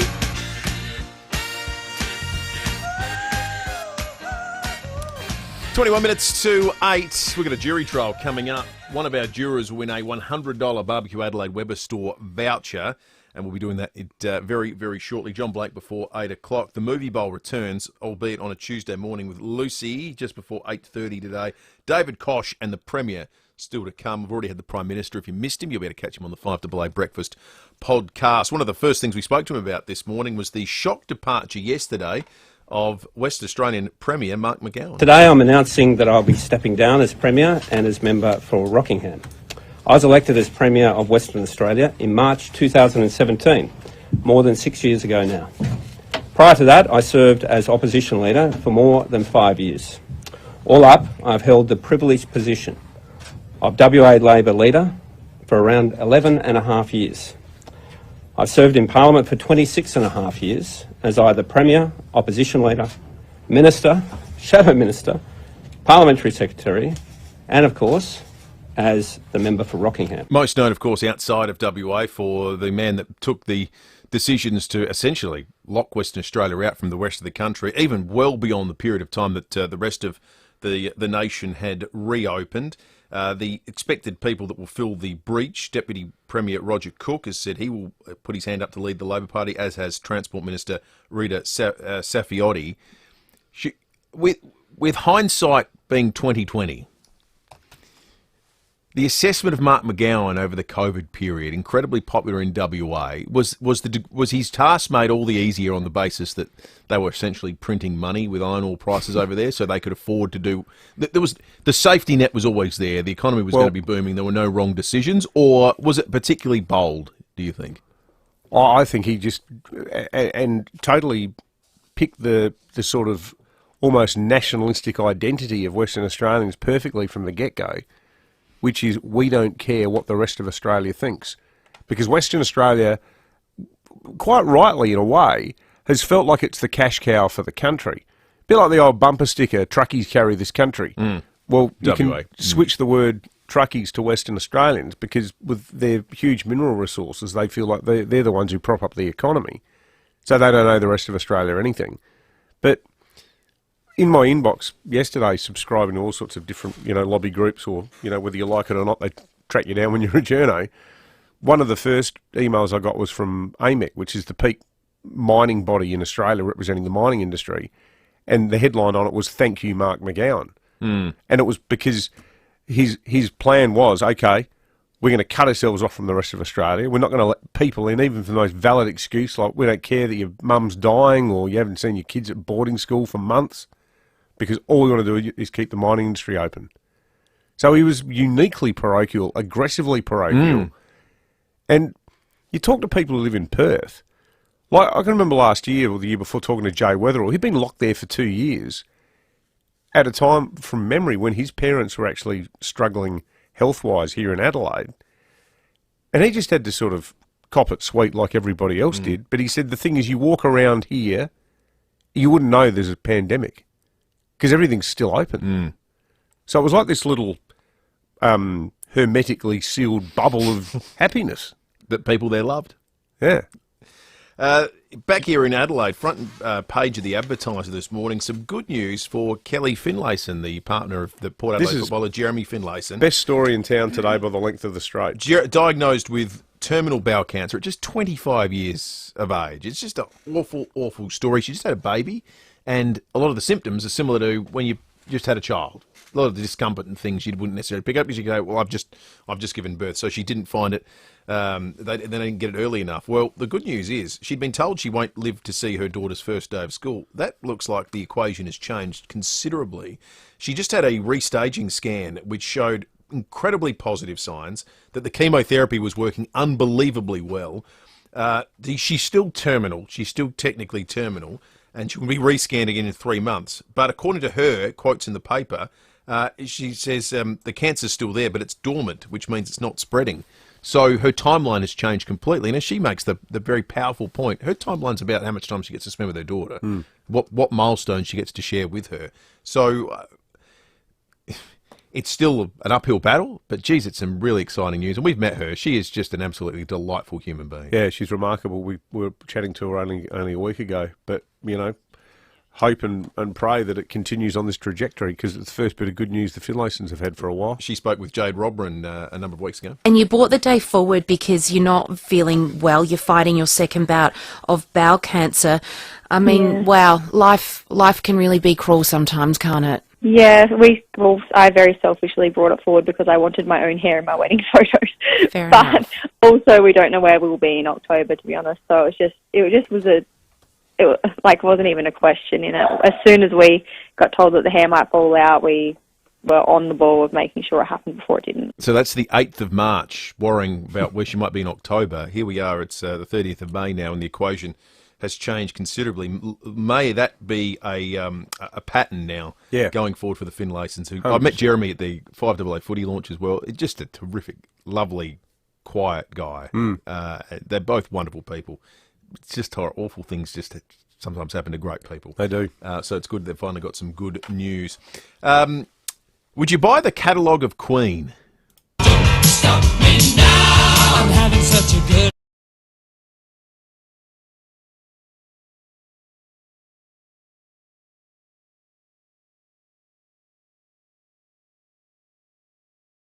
CNN reporting. I'll do a quick search for that. Universal Music Group want to acquire the catalogue from Disney Music Group, who currently own it. It would be the most expensive music catalogue deal in history, surpassing... I'll give you a bit of a guide. Bruce Springsteen's back catalogue was sold in December 2021 for about $500 million US. What do you think Queen would go for? Queen would go for more than the Boss.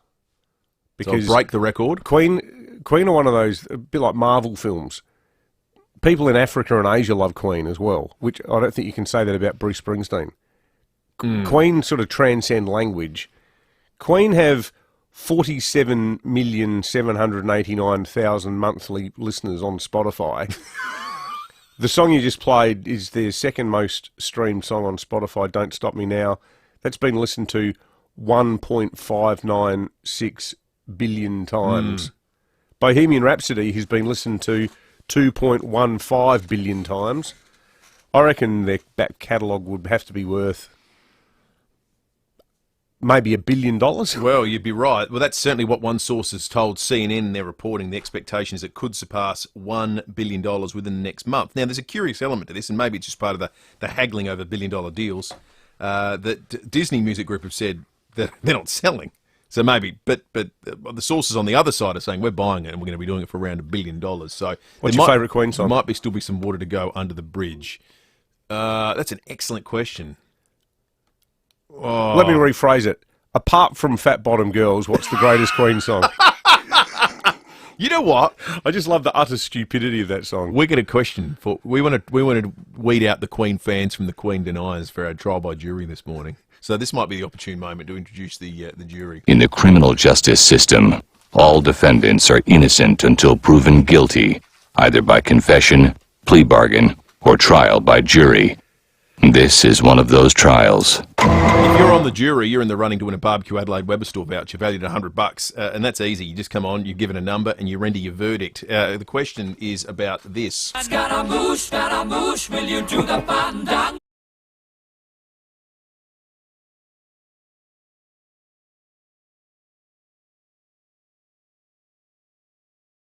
Your reaction said everything, David. It's a divisive song.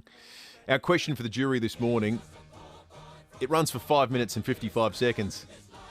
Is Bohemian Rhapsody too long or too short? Too long or too short? Bohemian Rhapsody. You can win yourself a $100 Barbecue Adelaide Weber store voucher. I reckon you're in the too long category. No, I love it. I love every second of it. I thought your reaction suggested you're not a fan. I think it's a selfish song to pick at karaoke. Like, there's nothing worse than seeing a group of 12 people, at the end of their, accounts department Christmas party, get up at singing like, that American Pie should be disabled from the radio edits. List. Yeah. But no, the song's perfect. All right, we will take a break. We'll let the jury convene. Someone's getting $100 to spend with Barnesy at the Barbecue Adelaide Weber stores once they render their verdict right after this. Car under the weather? Take it to an independent RAA-approved repairer before you hit the road. T's and C's apply. Thanks, Will. Damp roads on the driving today after overnight showers, so take it nice and easy. And look out for a broken down truck causing a few headaches this morning. That's at Linden Park and pretty well stuck at the intersection of Portrush Road and Green Hill Road. Heavy delays citybound. Also got delays citybound at Bedford Park. Got a breakdown on the Southern Expressway near the Flinders Medical Centre. And look out for cameras this morning, the Esplanade, Aldinga Beach and High Street at Wollonga. This end of financial year, Bob Jane T-Marts have great buy 3 get 1 free plus instant cashback deals with 15 stores located in Adelaide. They'll look after you. T's and C's apply. Adelaide's most accurate traffic count, FIVEAA. Need a forklift? Don't just get a forklift, get a Toyota forklift. Toyota is the world's #1 forklift brand with a great range of pallet jacks, walkie stackers and reach forklifts right up to their leading Toyota counterbalance forklifts. Legendary reliability and safety with cleaner, greener electric options. Toyota can tailor the right forklift solution for you. It's all part of the Toyota Forklift Advantage. For more, visit toyotamaterialhandling.com.au. Get a Toyota forklift. Dream big, South Australia, because you could win big in the Hospital Research Foundation Home Lottery. The $4 million grand prize, just minutes from Adelaide CBD in leafy Melbourne, could be yours. Plus, there's a catalogue bursting with over 13,000 prizes, including luxury cars, holidays and cash. With a 1 in 15 chance of winning, get your tickets today. Join the fight. To see full details, visit homelottery.com.au. Licence M14364. The Royal Flying Doctor Service will be landing in your letterbox soon. Expect to learn about all the incredible things they do to help all South Australians, including those of us who live here in Adelaide. It could be a heart attack, motor vehicle accident, even a burst appendix when you're working or travelling anywhere in SA. Now, the Royal Flying Doctor Service, it can't do its life-saving work without your help. We did that great interview with them the other week. Just such an amazing organisation. It relies on your donations to buy its flying intensive care units that airlift 15 South Australians every day. Caring for Australians from the ground up is exactly what the Royal Flying Doctor Service does. So, for the people and the life you love, keep an eye on your letterbox and please donate today to keep your Flying Doctor flying. Visit flyingdoctor.org.au. That's flyingdoctor.org.au. I can't believe I'm saying this. Bi-urban bathrooms and kitchens may not be for everyone. Oh, look, if you're happy with a flat-pack kitchen, things not lining up and not looking like you thought it might, that's okay. And if millimetre-perfect craftsmanship and service of the highest standard is not your thing, that's okay too. But if it is, buyurban.com.au, Adelaide's home renovation experts. Winter is coming, but the forecast isn't all bad, as the Olympic Industries winter sale is on now. Expect strong savings across our entire range of sheds and more. Step out and grab a deal. Olympic Industries, built to last. FIVEAA Breakfast is streaming live right now. To watch, simply head to FIVEAA on Facebook or YouTube.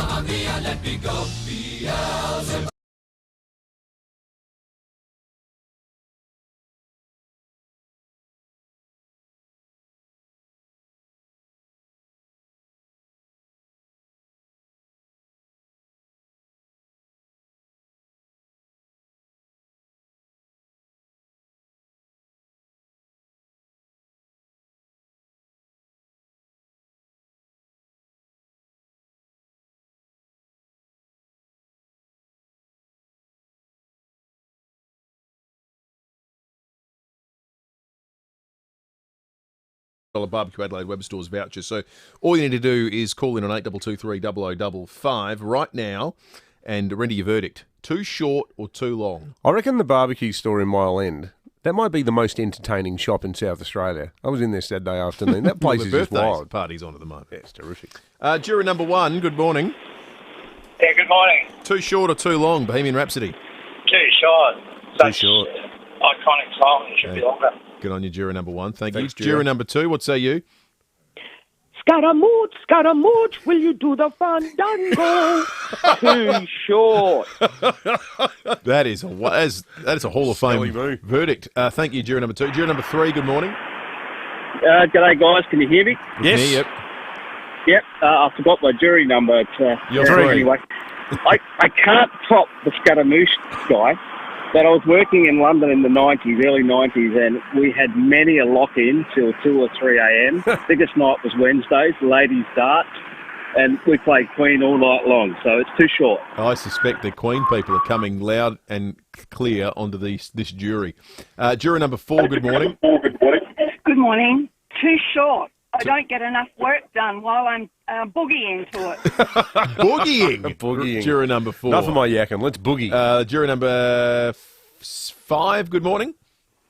Good morning, boys. How are we? Good, thanks. Juror.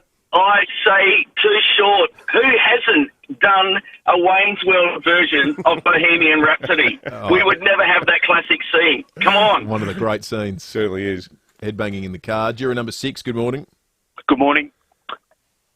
Far too short. You've got to have more scaramoushes and but all the lingo that goes with it. Far too short. I think too short has been used as a proxy for people who love the song, but do we really? Why not? Would you listen to 8 minutes worth of it? We've got to draw the line somewhere, don't you?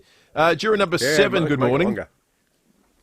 Easily too short. You try driving a semi-trailer with all these key changes and all these time changes. It's not easy, mate. Trying to sing this song over and over again. Fantastic. Excellent. Juror number 7. I love the Terrific. idea of great trucking songs of Queen. Juror number 8 might be the last one we take. This is approaching a unanimous verdict. Morning, juror number 8. G'day, how are you? Good, thanks, juror number 8. Now, leave it the way it is. The reason being, it doesn't want to get repetitious like American Pie. Yeah, okay. Well, that's one voice of dissent. That's almost I was going to say the Goldilocks scenario, which wasn't. We had an either-or sort of. We always do with the. Yeah, sometimes people like to have a bit of nuance. Oh, that's an emphatic too short. Now, who? Roger May. Is it Roger May? Is that his name? Yeah, of course. Back to the drawing board. Brian May. Brian May. Who's Roger May? Never heard of him. He was good too. I was thinking of Roger Whittaker. Or maybe Roger Moore. Yeah, too short by the length of the straight. Who do we want to give the Barbecue Adelaide Weber Store voucher to? Juror number 5. All right, juror number 5. That's great. You've got the Barbecue Adelaide Weber Store voucher coming your way. Time for John Blake. Thanks to Aussie Fast Transport Solutions, interstate freight distribution, warehousing, and local Adelaide couriers. Got Aussie Fast 13 13 64. And now the football gods with another tip for real happiness. If you want to be happy for the rest of your life, here's the footy gods with some advice. After they've said it to you, well then you should try to never upset them again. We are the football gods with another tip for real happiness. If you want to be really happy, be a football god. Wave your godly hands over the football world and confound every preconceived idea that has ever entered the inadequate brain of the football expert and indeed the football fan. It makes me happy when the likes of a football expert as Warren Treadray tempts me by making outrageous claims with regards to Ken Hinckley's tenure as coach of Port Adelaide Football Club. It makes me happy because I am able to then command the opposite thing to happen by waving my arms and letting my fury pour down upon him in a cascading deluge of embarrassment and utter dehumanizing humiliation to the point of his reluctance to show his face or let his voice be heard after 8 consecutive wins and second on the ladder! And that makes me incredibly happy. Let us pray. Dear Lord, please forgive Warren Treadray, for he knew not what he did, and I beseech me to accept the Treadray apology if and when it arrives. And Lord, if Stephen Rowe gives in to temptation of strike down with anger upon the crows, for it shall be his fault. That also makes me happy. If you want to be happy for the rest of your life, that's the footy gods with some advice. Now they have said how you must pray, and you should take notice if your name's Treadray. It certainly isn't much to complain about since round 3, old Treaders, has he? I think he inspired them to greater levels My of work achievement. here is finished. Yeah, that's right. It's a minute to 8. 5AA News coming up. Breaking 8. The Premier not too far away. The movie bowl's coming out. And Koch, the morning after, he announced he's resigning from Sunrise. Did you know that about 1 in 3 people will develop shingles in their lifetime, regardless of how healthy they may feel? Don't wait to find out if you're one of them. To learn more, talk to your healthcare professional and visit noshingles.com.au. Sponsored by GSK Melbourne. G'day everyone, Cornsey here. Now, I know a great team and I see one, and the South Australian hydraulic team I rate the highest is BL Shipway. I've known them for a long time. David Shipway is one of the best blokes you'll ever meet. BL Shipway, they've been looking after your hydraulic and pneumatic needs since 1953 with brands like Ryco, Rexroth, Enerpac, Hydac, Oilpath, EasyFit and many more. And if you can't get to them, they'll send a Ryco 24/7 van to you anytime, anywhere. blshipway.com.au, the South Australian team you can count on. The all-new 2.5-litre Nissan X-Trail has been awarded the 2023 Drive Car of the Year Best Medium SUV. And with Nissan Future Value Business Plus, a new fleet finance solution for small to medium businesses, you can drive the award-winning Nissan X-Trail ST for competitive weekly repayments that include the cost of scheduled servicing for the loan term. Visit nissan.com.au/business plus or contact your local Nissan dealer. Approved ABN registered small to medium fleet applicants of Nissan Financial Services. T's and C's and exclusions apply. 9 News is made in Adelaide for Adelaide. And has been since 1959. I'm Kate Collins. And I'm Brenton Raglas. Join us for 9 News tonight at 6. Online, on DAB Digital Radio and on 1395 AM. Talking Adelaide. This is Adelaide's 5AA. A shower or two, clearing later, a high of 18. With the 8 o'clock news, I'm Kendall Brettig. Terrain Tamer Parabolic Leaf Springs for a comfortable ride in your four-wheel drive. terraintamer.com. The Prime Minister acknowledges there'll be a range of opinions about the Indigenous voice to Parliament. Anthony Albanese has given a major speech in Adelaide accusing the No campaign of spreading a great lie. He argues it's not correct to say the change will put race in the Constitution. Mr Albanese's told David and Will people are entitled to their own views, but falsehoods need to be called out. We've had claims that it would end Anzac Day and Australia Day and that it would change everything. The truth is that it's a very generous and gracious request. Around 500,000 people with a Commonwealth Seniors Health Card will be given relief on their energy bills from the start of July. Up to $500 will be provided per household as part of a deal struck between the state and federal governments. Federal Social Services Minister Amanda Rishworth says it's about helping older Australians deal with the rising cost of living. This is a really significant help when we know that the cost of energy is significant for many people. The Defence Force is banning personnel from drinking alcohol when on operations and exercises. Troops will be subject to random breath tests and permission will need to be given to consume alcohol on Anzac Day and Christmas Day. The notice has been issued in response to the Brereton War Crimes report, which found widespread drinking by Special Air Service personnel in Afghanistan. A man's been arrested for multiple offences in Adelaide overnight. Police were called to the intersection of Morford and Franklin Streets after a car drove into a work zone with 2 pop tyres. Senior Constable Matt Brown says checks revealed it had been stolen from Ethelton the previous week. The 28-year-old Blair Athol man was arrested and charged with refusing name and address, driving disqualified, illegal use of a motor vehicle and drink driving after he blew .127. So he also be refused bail and will attend court later today. The victim of a crocodile attack in far north Queensland says he was in the wrong place at the wrong time. 51-year-old Marcus McGowan was swimming in waters off Sir Charles Hardy Islands when he was attacked by what he thought was a shark. However, he quickly realised it was a croc when it latched onto his head.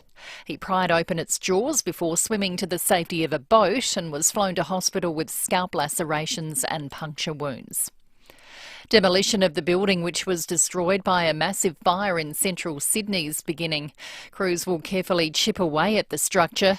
Once it's safe, police and cadaver dogs will search the rubble. Fire and Rescue Superintendent Adam Dewberry says it's a complicated operation. Our main focus is to do it as safely as possible in the first instance, protecting people, making sure we don't damage any other buildings and the infrastructure such as large gas mains, water mains and electricity cables that are underground. 2 homeless people known to sleep in the building are still unaccounted for. A fresh wave of Russian rockets have been fired at Ukraine's capital.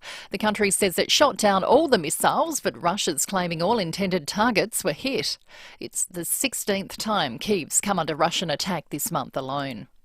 Spanish Prime Minister Pedro Sanchez called a snap election after his Socialist Party suffered heavy losses in local polls across the country.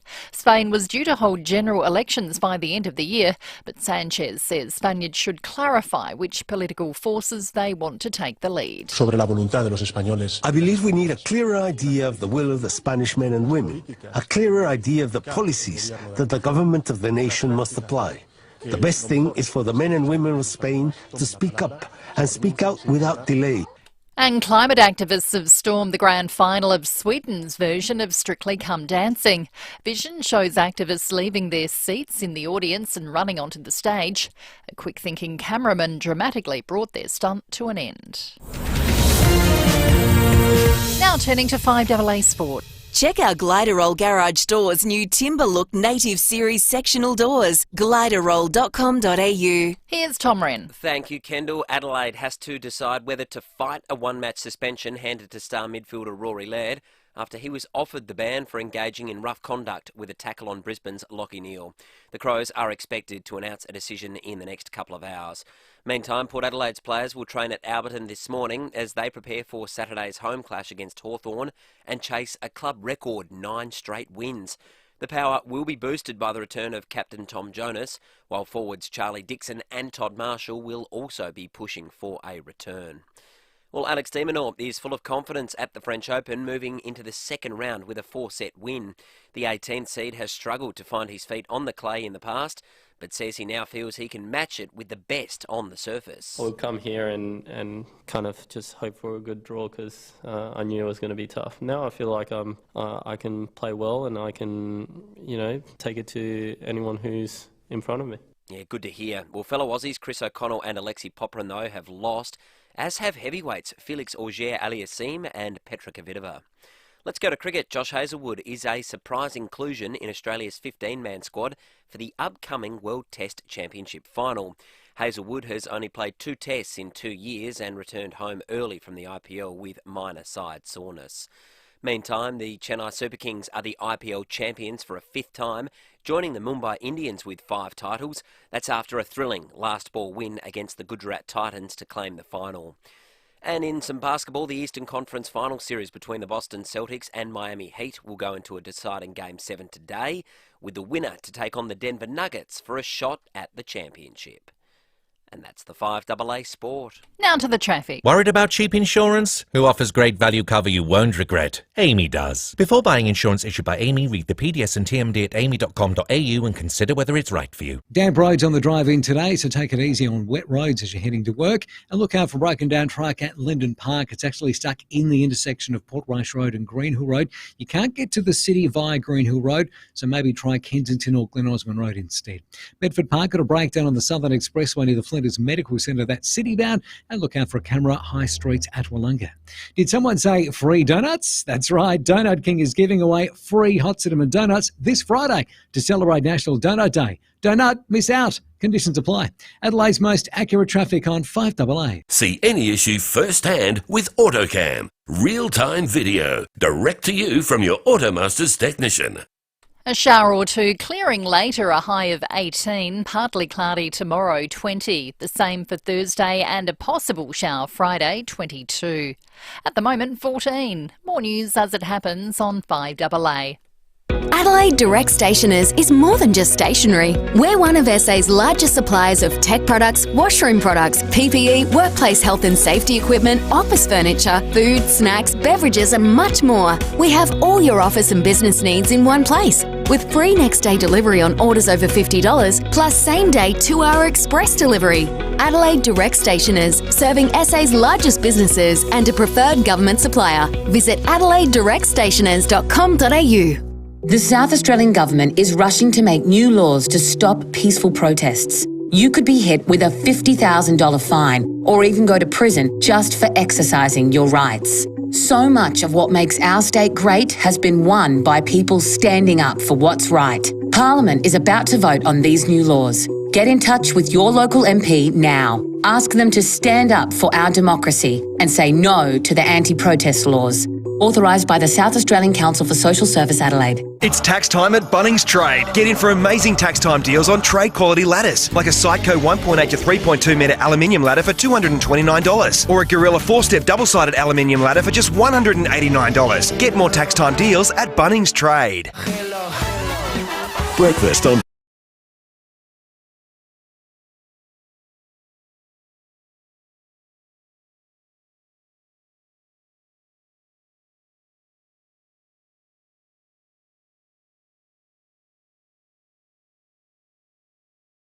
He feels the turning up to work the day after you announce you've only got 2 weeks left. That'd feel like a slog, wouldn't it? Oh, you'd Surely. be phoning it in. I would. He's a professional though, Koch. Oh, I wouldn't be able to pull it off. I can barely get through most Fridays. Hey, it with is a sort of giddy excitement. Let me describe the weather outside, Will. I'm just worried you may err. Now, look, I can barely, holding up my left hand, I can barely see it. What's here that? in High Square. It's a pea super. It's foggy. It is a pea super, mate. I can't deal with this at both ends of the day. It's figuratively, it's just a turn of phrase. That's incorrect. I cop it from you can't now. You can't see East Terrace from here. The moment I turn up at 7, Amelia Mulcahy will raise an eyebrow too and go, "How would you describe the weather today, Will? Should I throw pea super in the script?" Oh, well, they've started doing that on 7 News. I know. I get trolled at both ends of the day. How's the Will for Sunrise campaign coming along? No interest, David. We're going to get it up and running. Well, you trying to get rid of me? No, hell no. I thought you could do both. I was about to declare you could be on TV talking unyielding loyalty to you. Well, we've got the live stream. Well, we just This need, is it. We just need a cash cow. Sam would dress up as a cow. Sam would dress up as... Yeah, we don't have the cash. That's the problem. Can we sort that out? Yeah, that's true. Oh, let's go breaking. Replace the cash cow with a coffee cup.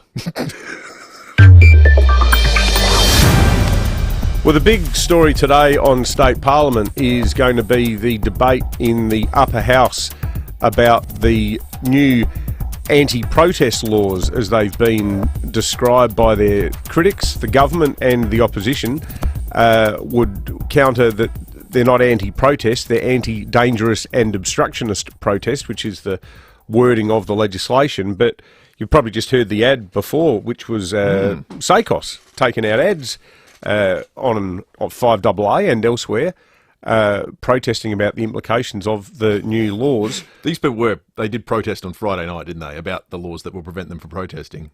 They're apparently protesting again this morning down on the steps of Parliament. No one got carted off to jail or a gulag or anything, did they? Well, let's see what happens at 9 o'clock. We've got the Premier, Peter Malinauskas, on the line now. Premier, despite Will's mirth about this, a lot of people on the left of politics aren't happy and say that we now have the toughest anti-protest laws, or we are going to have the toughest anti-protest laws in Australia. Have you had people in your own party take you aside and say, look, this was done in haste, maybe we need to rethink it?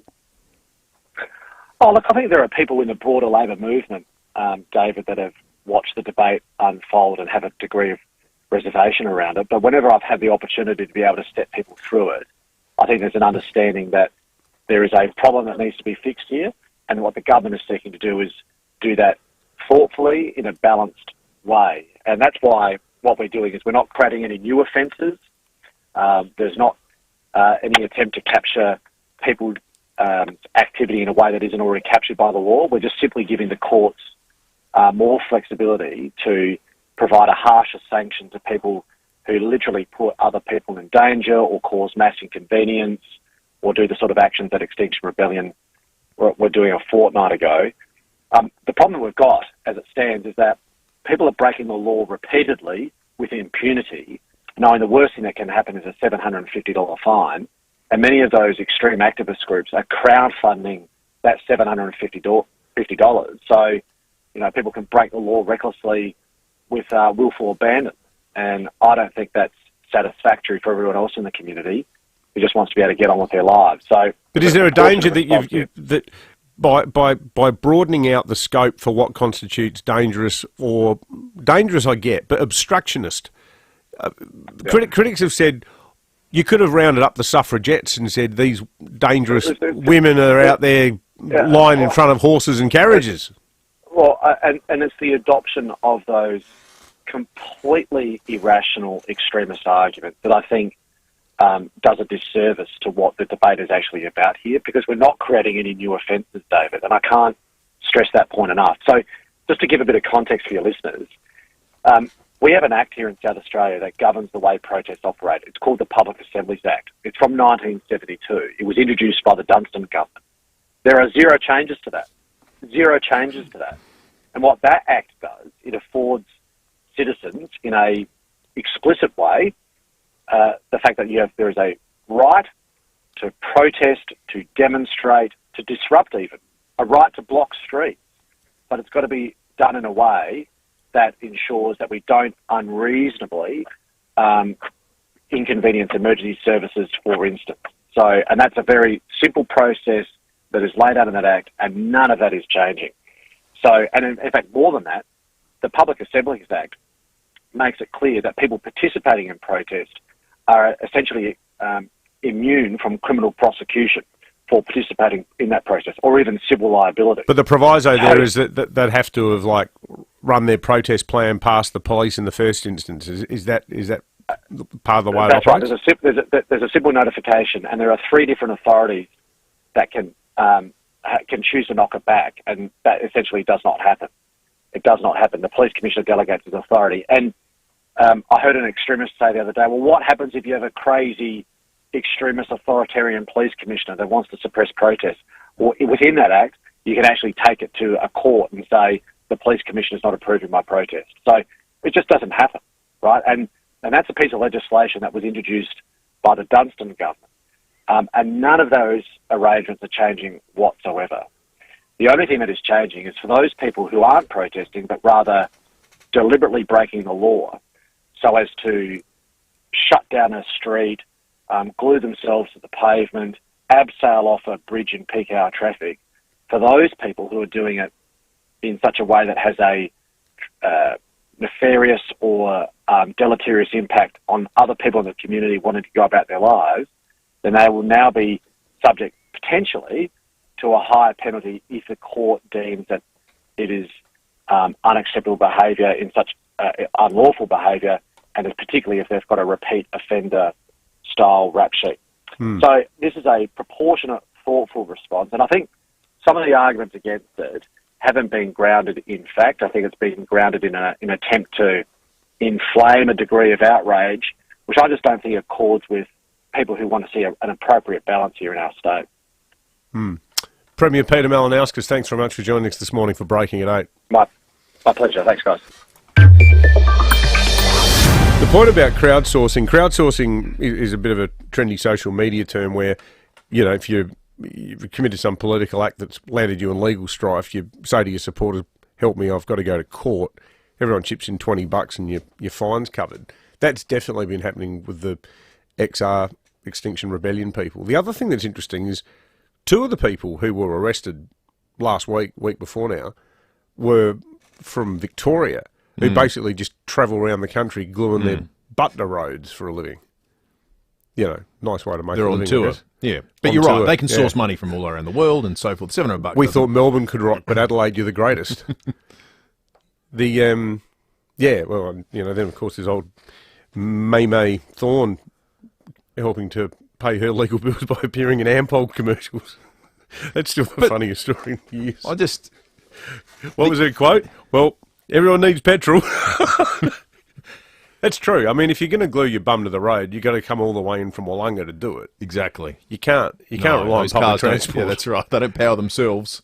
It's about 180 stops using public transport to get to Wollonga. Fire up the Commodore, meet your Extinction Rebellion friends.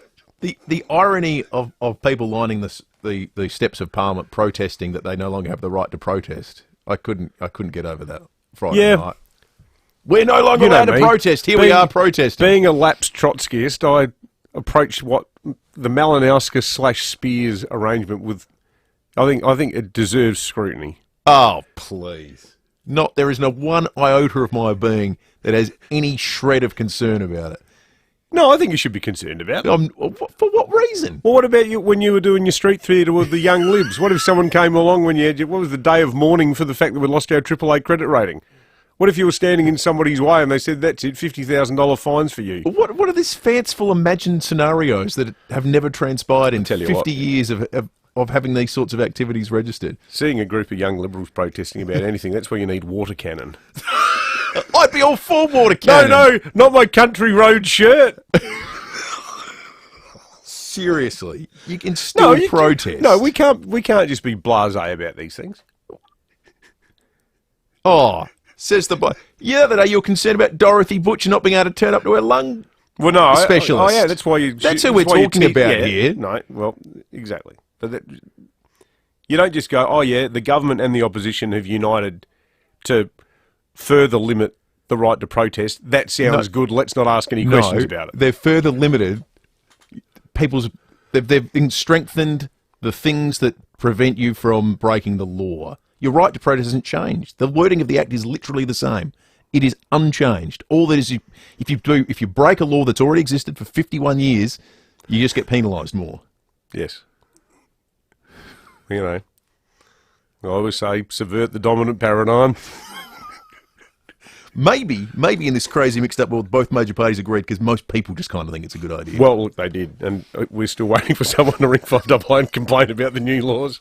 Annie's called in, not on the laws, I don't think. Good morning to you, Annie. Good morning, boys. Just to let people know coming in from the north that it looks great coming through North Adelaide, but as you hit the corner coming down past the Women's and Children's Hospital and by the cathedral, the King William Street is going bumper to bumper all the way through, it looks like, to North Terrace. I don't know if the protesters may have been causing a bit of a problem there, but she's a bit of a peace super out here at the moment. Annie, you're tying all the threads together, Annie. I'm glad to do it all for you, boys. Annie, Will wants $50,000 fines for everyone who uses the term peace super. Don't worry. There'll be much stiffer penalties for that. I think it should be mandatory incarceration. Up against the wall. Thank you, Annie. Let's give Annie a FIVEAA breakfast mug. Anytime you can tie the threads of 5 different conversations together, you deserve to be rewarded, I think. Let's check traffic.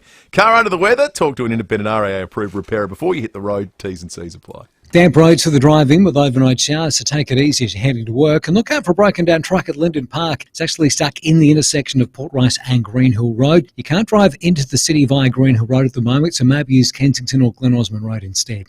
Bedford Park breakdown on the Southern Expressway near the Flinders Medical Centre. That's city-bound with cameras this morning, Cooper Place, Beaumont and Greenhill Road at Burnside. 4 days of massive savings is on now at Harris Scarf with 60% off selected Manchester, 50% off Tefal cookware, plus 40% off bras, knitwear and more. Starlands this Thursday. Adelaide's most accurate traffic on 5AA. Rowie and Timmy G on the 5AA Sports Show. Gil McLaughlin, and with all these coaching episodes, I think there are people finding the scrutiny challenging at the moment. You better toughen up, because if you're going to take this job on, that's what's going to happen. If you take the money, you're in a privileged position. Rowie and Timmy G. My dad used to always say, when you complain, so I'd complain about something.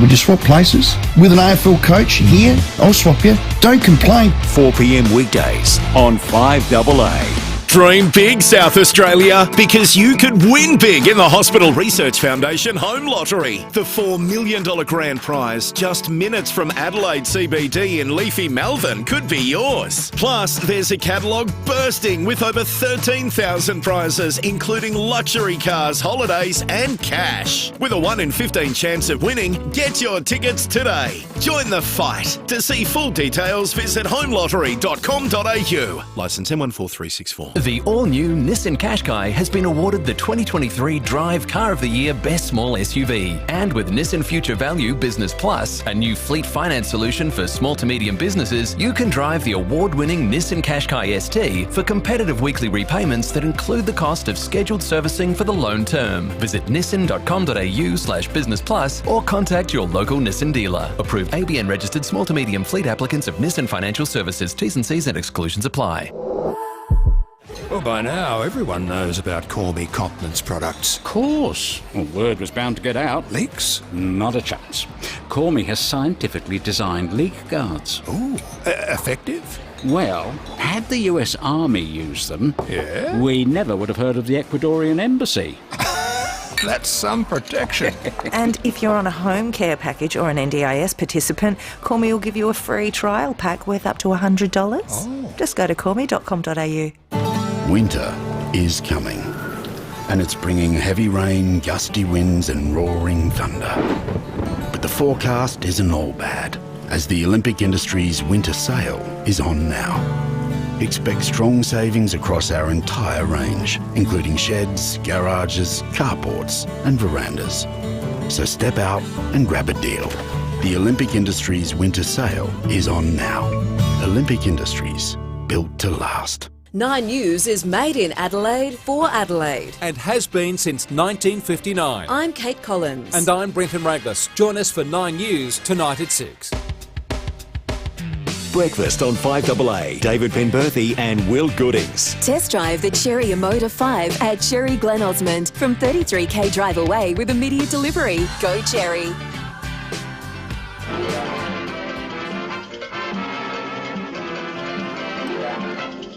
Delayed by a day, but delighted to have it back on. The Movie Bowl.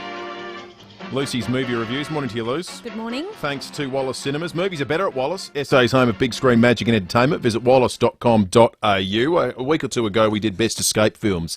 And during the segment, when our listeners were voting on which film you were to watch, Luce, and then review, we were contacted by the Transport and Energy Minister, Tom Koutsantonis, who suggested that Escape to Victory should have been one of the films. Unfortunately, the films had already been put in the bowl. And we thought, well, as an avid listener of the movie review segment, it'd be nice to get the Minister on to pick a couple of films for you to watch. So today's category is films chosen by Minister Tom Koutsantonis. Minister, good morning to you. Good morning, Comrade Pemberton and Will.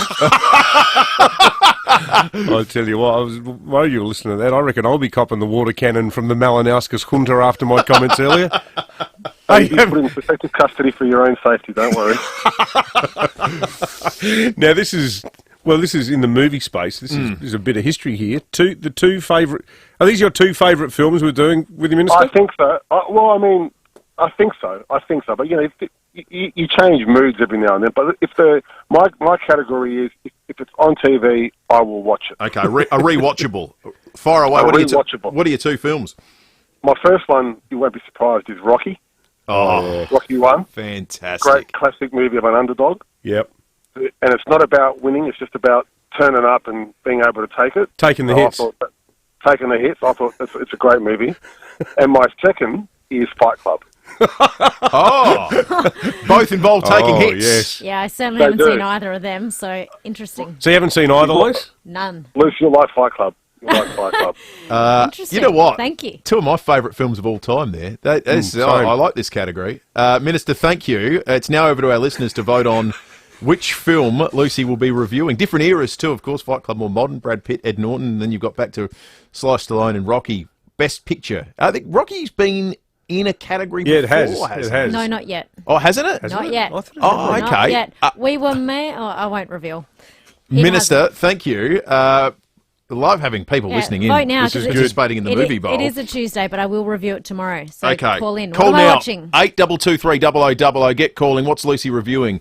Rocky or the excellent Fight Club, which has become the subject of a great deal of criticism in recent years. It's sort of associated with this sort of macho masculine movement that came after it.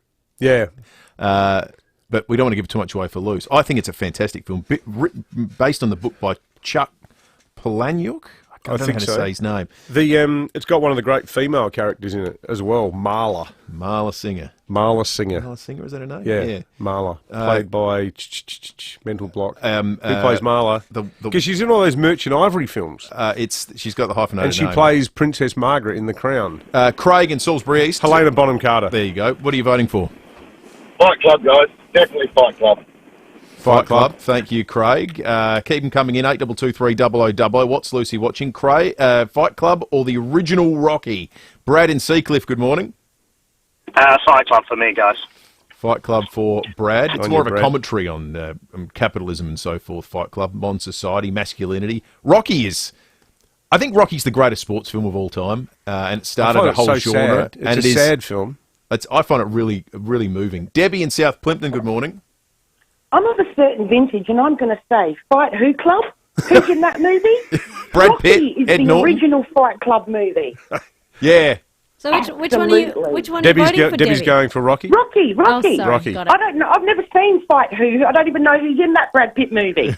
It's good, Debbie. Rocky Do yourself a is the favour. original Fight Club movie. All right, here we go. They're both about fighting, but they're very, very different.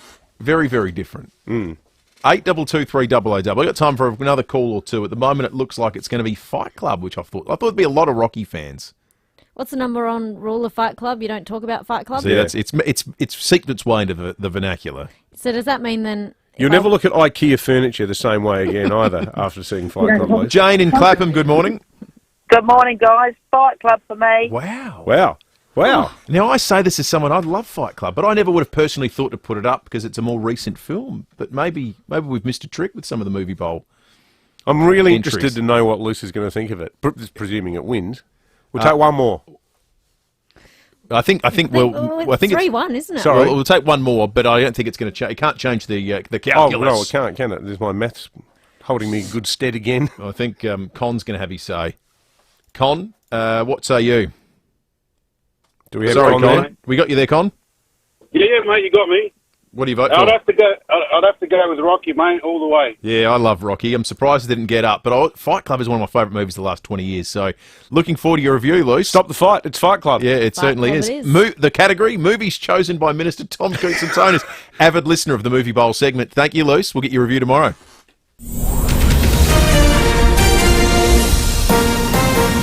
This is Adelaide's FIVEAA. A shower or two easing later, a high of 18. With the 8:30 news, I'm Kendall Brettig. Terrain Tamer Parabolic Leaf Springs for a comfortable ride in your four-wheel drive. terraintamer.com. There will be more demonstrations in the city this morning over proposed new anti-protest laws. Demonstrators from human interest groups, including SACOS and SA unions, will gather at Festival Plaza from 9 a.m. to call on the state government to review the laws. They say the legislation, which is set to front the upper house this week, has been rushed. But Premier Peter Malinauskas has told David and Will something has to be done. There is a problem that needs to be fixed here, and what the government is seeking to do is do that thoughtfully in a balanced way. And that's why what we're doing is we're not creating any new offences. We're just simply giving the courts more flexibility to provide a harsher sanction to people who literally put other people in danger or cause mass inconvenience. The search is on this morning for WA's next Premier after Mark McGowan shocked the nation by announcing he's quitting politics. The United Workers' Union will meet today to decide who it'll back in as its preferred candidate for the top job. Reporter Jack Hahn says it's unknown who'll succeed him. The big question is who will lead Western Australia come Friday. The Deputy Premier as well as the Health Minister and Transport Minister are all contenders for the top job. As for Mark McGowan, he will step down with a pension of $250,000 every year for the rest of his life. The Prime Minister's dismissing claims an Indigenous voice to Parliament would put race in the Constitution. Anthony Albanese has delivered a major speech in Adelaide accusing the No campaign of basing one of its arguments on a lie. He says race has always been in the Constitution, and this amendment's asking for Indigenous people to be recognised as the First Peoples of Australia, not a race. Russia has launched further attacks on Ukraine's capital, Kyiv. Edward Godfrey has more. This has been described as one of the most severe days of the war so far. Ukraine's capital coming under attack more than once in the past 24 hours. Bombardments of missiles fired at Kyiv, including cruise and ballistic missiles. Ukraine says it intercepted all of them, but burning debris fell in residential areas. Conversely to this, Russia says all of its intended targets were hit. The onslaught forced people of Kyiv to seek shelter, thousands gathering at underground tube stations as the air raid sirens rang out. Ukraine believes Russia is now targeting civilian areas in addition to troops to try and prevent or damage confidence for the looming counter-offensive expected any time now. Today is the 16th time the capital has been hit this month. Australian Defence Force personnel will now be banned from drinking alcohol on operations and exercises. Commanders will enforce the rules through random breath testing.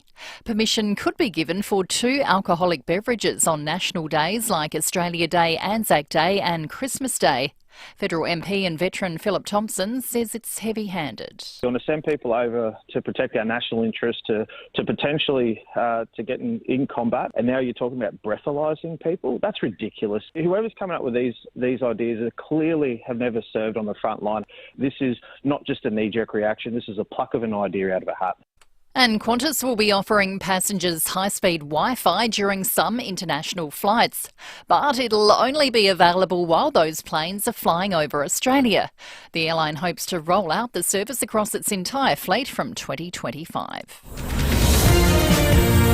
Now turning to 5AA Sport. Gliderall Garage Doors, adding strength, safety and style to South Australian homes for over 40 years. Gliderall.com.au. Here's Tom Wren. Thank you, Kendall. Port Adelaide and the Crows will both train this morning and are set to keep a close eye on key players as they look to make a case to return from injury. Brodie Smith was a late out for the Crows with a back complaint for the game against Brisbane on Sunday, while Todd Marshall and Charlie Dixon have both missed multiple weeks but are in line to return for the Power for their clash this weekend against Hawthorn. Let's go to tennis now. Two-time French Open winner Novak Djokovic has won his first-round match at this year's championship. Craig Cabriel reports from Paris. Golf and running, the 22-time major champion has taken the first step to a men's record-setting 23rd major, which would break the tie he shares with Rafa Nadal, who's absent from Roland Garros for the first time since his debut in 2005. Djokovic accounted for Alexander Kovacevic, 6-2, 6-3, 7-6. 10th seed Felix Auger-Aliassime was upset by Fabio Fognini. First time the Italian has beaten a top tenor at Roland Garros, and Alex de Minaur and Cam Norrie had wins. Yeah, nice to see de Minaur get that win. Let's go to rugby league. The Maroons aren't getting too excited about the withdrawal of Latrell Mitchell from Origin 1 tomorrow night. Stephen Crichton will start in the centres for New South Wales after Mitchell pulled out with a calf injury. Queensland assistant coach Josh Hannay has told the Billy Slater podcast Crichton himself will be a handful. New South Wales have great depth in all positions, and the guy they're bringing in is a quality player. He's proven at the highest level. He's not Latrell. He's got different strengths in his own right. He's a different type of player. So I don't think they lose a whole lot. Both sides will have a light run today ahead of tomorrow night's series opener, which will be played right here in Adelaide. And that's the 5AA Sport. Now checking 5AA traffic. Worried about cheap insurance? Who offers great value cover you won't regret? Amy does. Before buying insurance issued by Amy, read the PDS and TMD at amy.com.au and consider whether it's right for you. Damp roads overnight with showers, so take it easy on the drive in and look out for a broken down truck at Linden Park. It's in the intersection of Portrush and Greenhill Road, but it's currently being moved, so residual delays should be clearing pretty soon. Bedford Park breakdown on the Southern Expressway near the Flinders Medical Centre that's city-bound, and Mount Osman a crash on the freeway up track with the Devil's Elbow exit. Cameras, Arthur Street, Tranmere and Peacock Road in the city. Say hello to $1 million cash with the MS Game Changer Lottery, plus the Super Early Bird 60k cash prize closes midnight tomorrow. Get your tickets now. Adelaide's most accurate traffic on 5AA. See any issue firsthand with AutoCam. Real-time video, direct to you from your Automasters technician. A shower or two clearing later, a high of 18. Partly cloudy tomorrow, 20. Partly cloudy again Thursday and a possible shower Friday, 22. At the moment, 14. More news as it happens on 5AA. Ham made from Australian pork has to meet Australia's strict quality controls and standards. And while that means us farmers have to jump through hoops, I reckon the taste's worth it. So for true Australian quality ham, just pick a pack with a pink pork logo. Ray White, big name in real estate, but also the biggest name in business broking. What makes us big? Our people, like Brett Buckley and his team.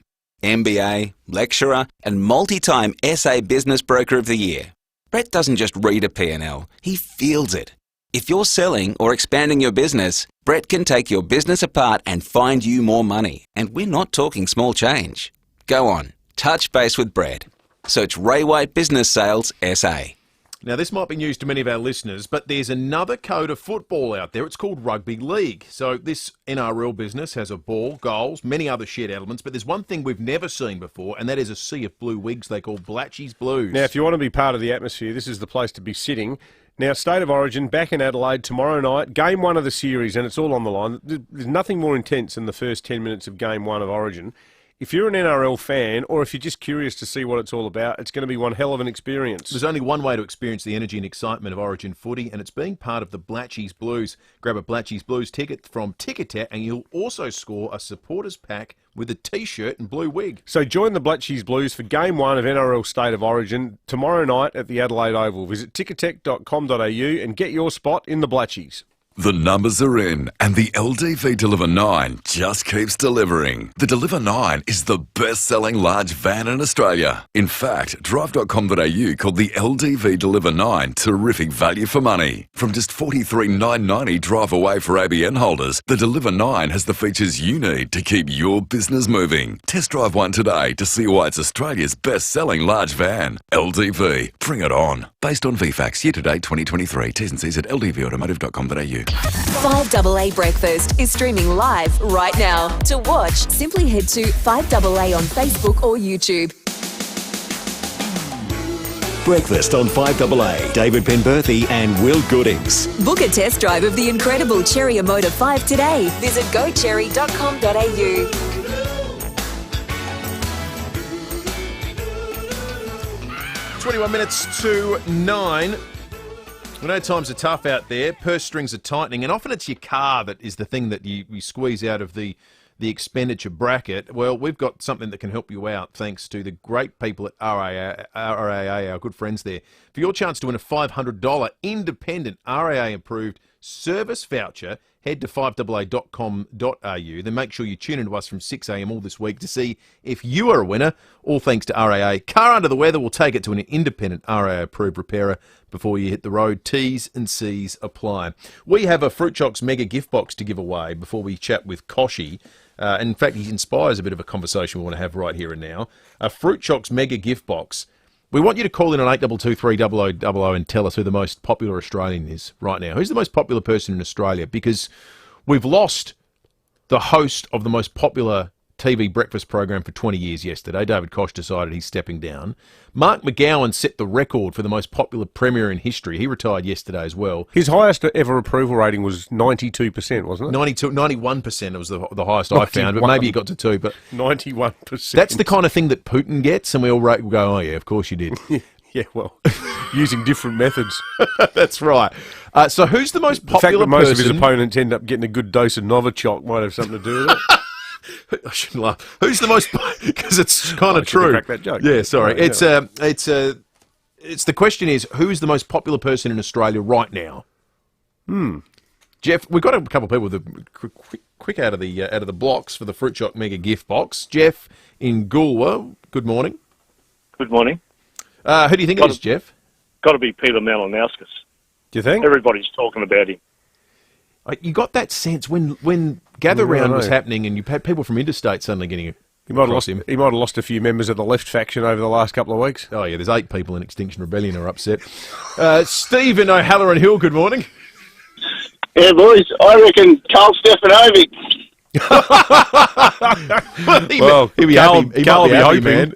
That's exactly right. Steve, thank you. Rob in Somerton Park, good morning. Yeah, the most popular person in Australia right now is Lydia Thorpe. Everything she does is seen and heard. It's true, isn't What it? about she's lodging a complaint for racial discrimination against the Greens? She has become the Greens' Frankenstein's monster, hasn't she? Well, yeah, that sort of, They created her. Yes. And she's come back to devour them. 8223 who is the most popular person in Australia right now? Vinny in Grange, good morning. Vinny. Yeah. How are you, Vinny? Who's the most popular person in Australia, mate? Johnny Farman. Yeah, that's a good one. I don't mind that. The documentary about his life's just come out. Yeah, that's a good one. Everyone's cheering him on. He's sort of responsible for the unofficial anthem of the country. Guy in Adelaide, good morning. It's got to be Sam Kerr. We've got the World Cup coming up. She's the captain, best soccer player in the world. Oh, well. That's a good pick. Yeah, she just added to her decorated 2 career goals recently. the other day for Chelsea. Yep, she won the Players Association Award as the best player. She's going to be everywhere when the World Cup starts here in Australia. Games, of course, at home at Cooper Stadium as well. Who is Australia's most popular person? 8223 I don't know how we go about awarding the $100. Who do you reckon's the most popular footy player in AFL right now? I'd say Darcy Moore. He'd be up there. Yeah. Nick Dacos, he's kind of sort of the flavour of the month at the moment. Brownlow favourite in his second year. He'd be amongst in that conversation. I don't think there's any federal politicians that yield a significant degree of love along McGowan-esque lines. Pat on the Dutton's text line says the most popular Australian is Neil Danaher. Yeah, that's a good choice. Much loved and revered Neil Danaher. Matt and Lindok, good morning. How you going, mate? I reckon Ken Hinkley, myself. 8 in a row, and I'm a proud man, so yeah. I reckon he's silenced the critics, hasn't he, Matt? Bloody oath, yep. Would you sign him up, Matt, or would you wait till August? Oh, no, I'd sign him up now, bugger it. Yeah. Why not? Why not? Yeah, good on you, All right. Thank you, Matt. Thanks, Appreciate Matt. your call, Lindok. Mate. Geez, be nice being in Lindok today. They got that great bakery. Get the bean stick in here. That'd be excellent. You ever had that stuff? No. What is it? German honey cake. With the almonds on top and the glazed and the custard. I hate sweets, but I could eat a kilo of that. Do we have enough evidence for a winner? Let's give it to Guy. Okay, Guy, you've won the... Sam Kerr. Let's cast our minds forward. The World Cup's going to be... That's going to be huge. People don't know. People haven't got their head around yet how big that event is going to be in Australia. It's going to be massive. It's a sleeper. It's going to get here and people are going to go, hang on, this thing's everywhere. Yeah. And the whole world's watching. We're getting games here in Adelaide. Have you seen the images of the Women's World FA Cup final being played at Wembley in the UK? 70,000 people. It's just extraordinary. The Fruit Shock's Mega Gift Box is coming your way, guys. Shop local. Check out the Fruit Shock shop at Glyn, McLaren Vale, Harndorf and Tanunda. Let's check traffic. Car under the weather. We'll take it to an independent RAA approved repairer before you hit the road. T's and C's apply. Thanks, Will. At Linden Park, a broken down truck which is stuck in the intersection of Port Russian Greenhill Road is currently being moved, so residual delays should be clearing pretty soon. Mount Osmond crash on the freeway up track. That's near the Devil's Elbow exit. While at Salisbury Park, collision on Main North Road near Millennia Drive, delays in both directions. Really heavy at the moment, Elder Smith Road at Main North Road, with cameras on the drive-in, Glenunga Avenue, Glenunga, and Hallett Road at Stonyfell. Would your car pass the Pettis brake, steering and suspension check? If you're not sure, you can just check it with Pettis for only $28. Book in today at pettis.com.au. Adelaide's most accurate traffic on 5AA. On 5AA Mornings, protests dominate today. Protesters in the Adelaide Festival Plaza upset at the change of law. The $50,000 fine and up to 3 months jail imposed by the government. That legislation before the upper house of Parliament today. And a 5,000-strong petition to be handed to the government from residents around Kings Reserve, the proposed new home for the Adelaide Crows. Local residents aren't happy. I'm Matthew Pantelis. Join me from 9. Australia's greatest sporting rivalry is back with the 2023 Ampol State of Origin Series. Witness the game's best players square off in the ultimate fight for state pride as two of the greatest coaches, Freddie Fittler and Billy Slater, go head-to-head. The Maroons' dominant performance last year saw them reclaim the shield, so the Blues will be out to deny Queensland another series win. Ampol State of Origin kicks off Wednesday, May 31 at Adelaide Oval. Unreal. Secure your seats today at nrl.com/tickets. Over 60,000 Adelaide homes have said yes to saving money on their energy bills with Yes, Your Energy Saving Solutions. What's keeping you? Your Energy Saving Solutions can connect you with the SA government initiative called REPS. To save money on heating this winter, Yes is offering eligible households a 2.6 kilowatt Rinnai system for only $699. For T's and C's on this unbeatable offer from Your Energy Saving Solutions, go to yes.net.au. That's yes.net.au. Solar Heart has been helping smart Aussies turn sunshine into hot water for 70 years. From our reliable rooftop models to sleek split systems and smart tanks that talk to your solar panels. No one knows more about solar hot water than Solar Heart. And right now, you'll get a $500 trade-in when you upgrade to one of Solar Heart's energy-saving water heaters. So if you want to lower your energy bills and your emissions, get smart. Get Solar Heart. Terms and conditions apply. The South Australian Government is rushing to make new laws to stop peaceful protests. You could be hit with a $50,000 fine or even go to prison just for exercising your rights. So much of what makes our state great has been won by people standing up for what's right. Parliament is about to vote on these new laws. Get in touch with your local MP now. Ask them to stand up for our democracy and say no to the anti-protest laws. Authorised by the South Australian Council for Social Service, Adelaide. Breakfast on 5AA. David Penberthy and Will Goodings. Test drive the Cherry Emoda 5 at Cherry Glen Osmond from 33k drive away with immediate delivery. Go Cherry. 12 minutes to 9, Koch coming up in a moment. We'll go behind closed doors also. But first, we've got a winner, David, who entered our RAA online competition to get a $500 independent RAA-approved service voucher. David, you successfully went to 5AA.com.au and registered, so that $500 service voucher is coming your way. It goes a long way, because getting your car serviced is not a cheap thing. And then... but the reality of it is, if you don't get it done regularly, something can go wrong, and that can have really tragic consequences. For your chance to win, head to 5AA.com.au and make sure you tune into us from 6 a.m. all this week to find out if you're a winner, like David is.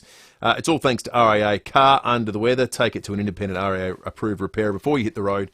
T's and C's apply. David online said, my car's tyres are balding faster than my own hairline, which is not ideal, really.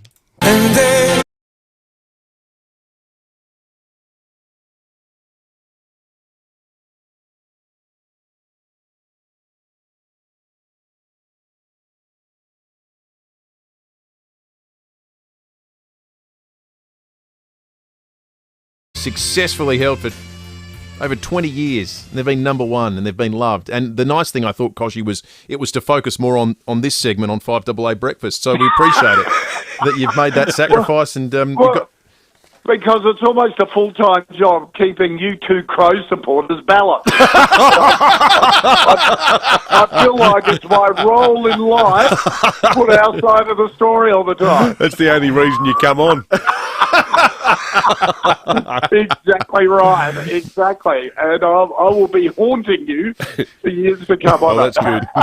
That's good. We look forward to it, mate. But a rare moment of sincerity, though, Dave. Congratulations on a remarkable career. Absolutely.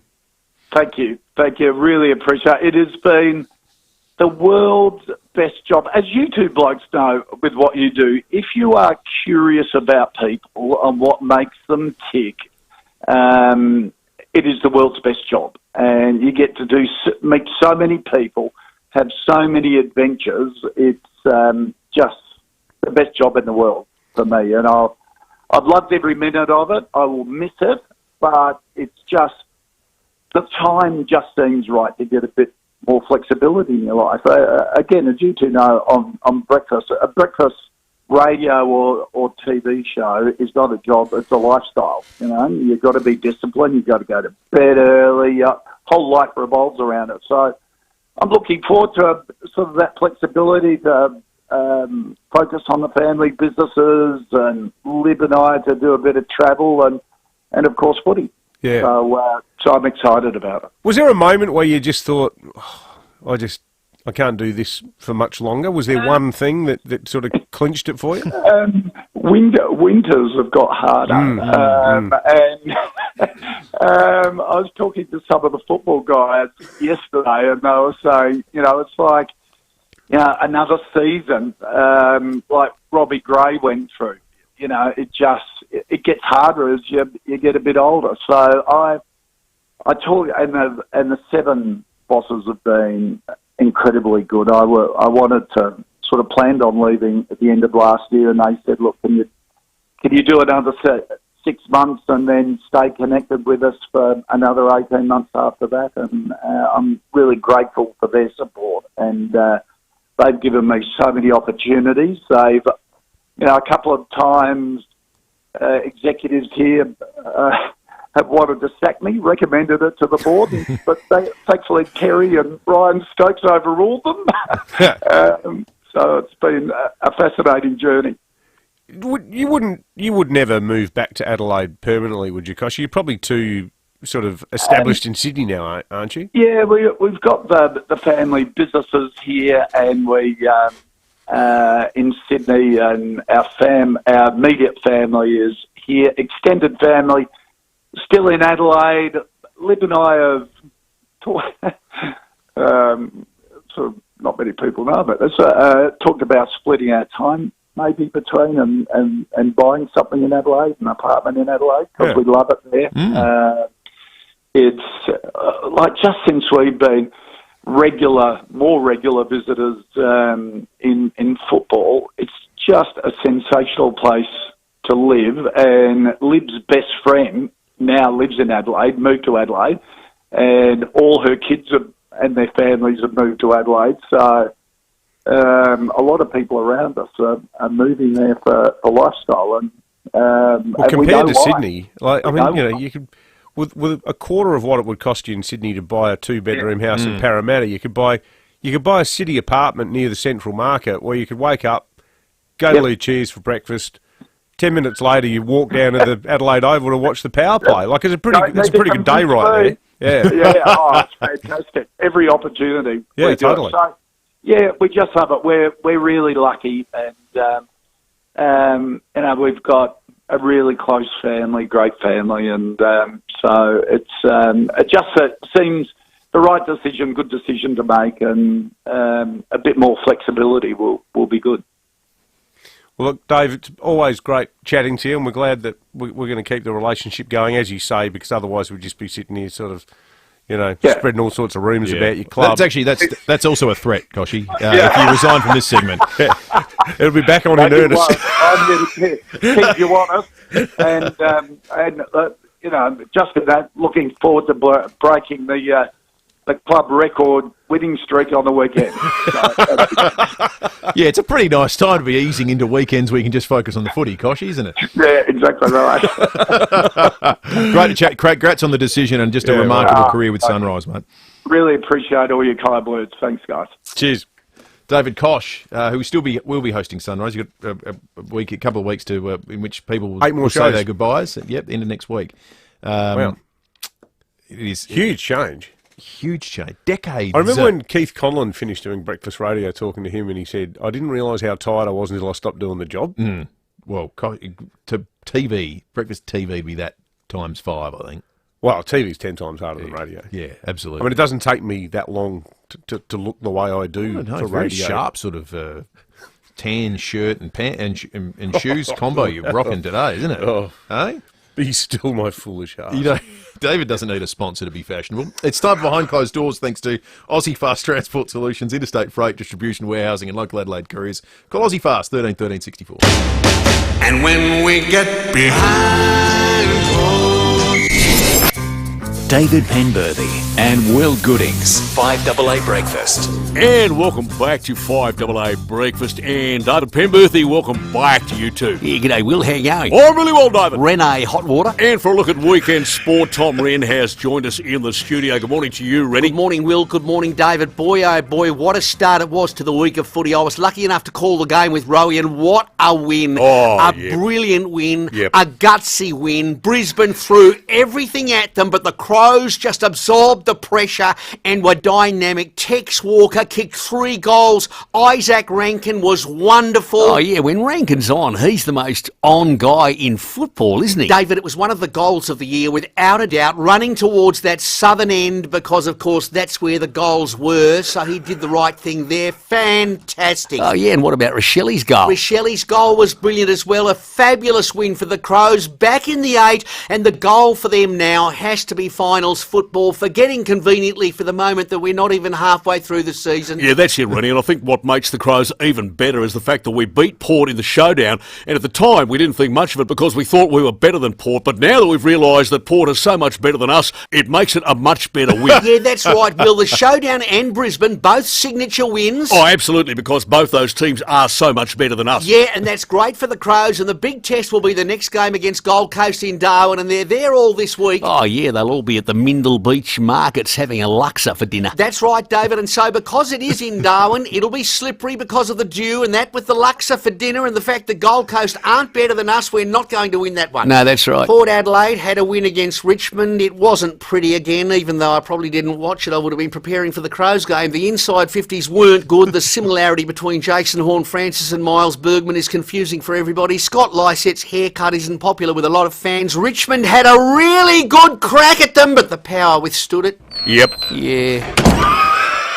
Is that what Koshy's talking about? 2 to 9, Matt Pantelis is next. We'll catch you tomorrow morning from 6. Adelaide Direct Stationers is more than just stationery. We're one of SA's largest suppliers of tech products, washroom products, PPE, workplace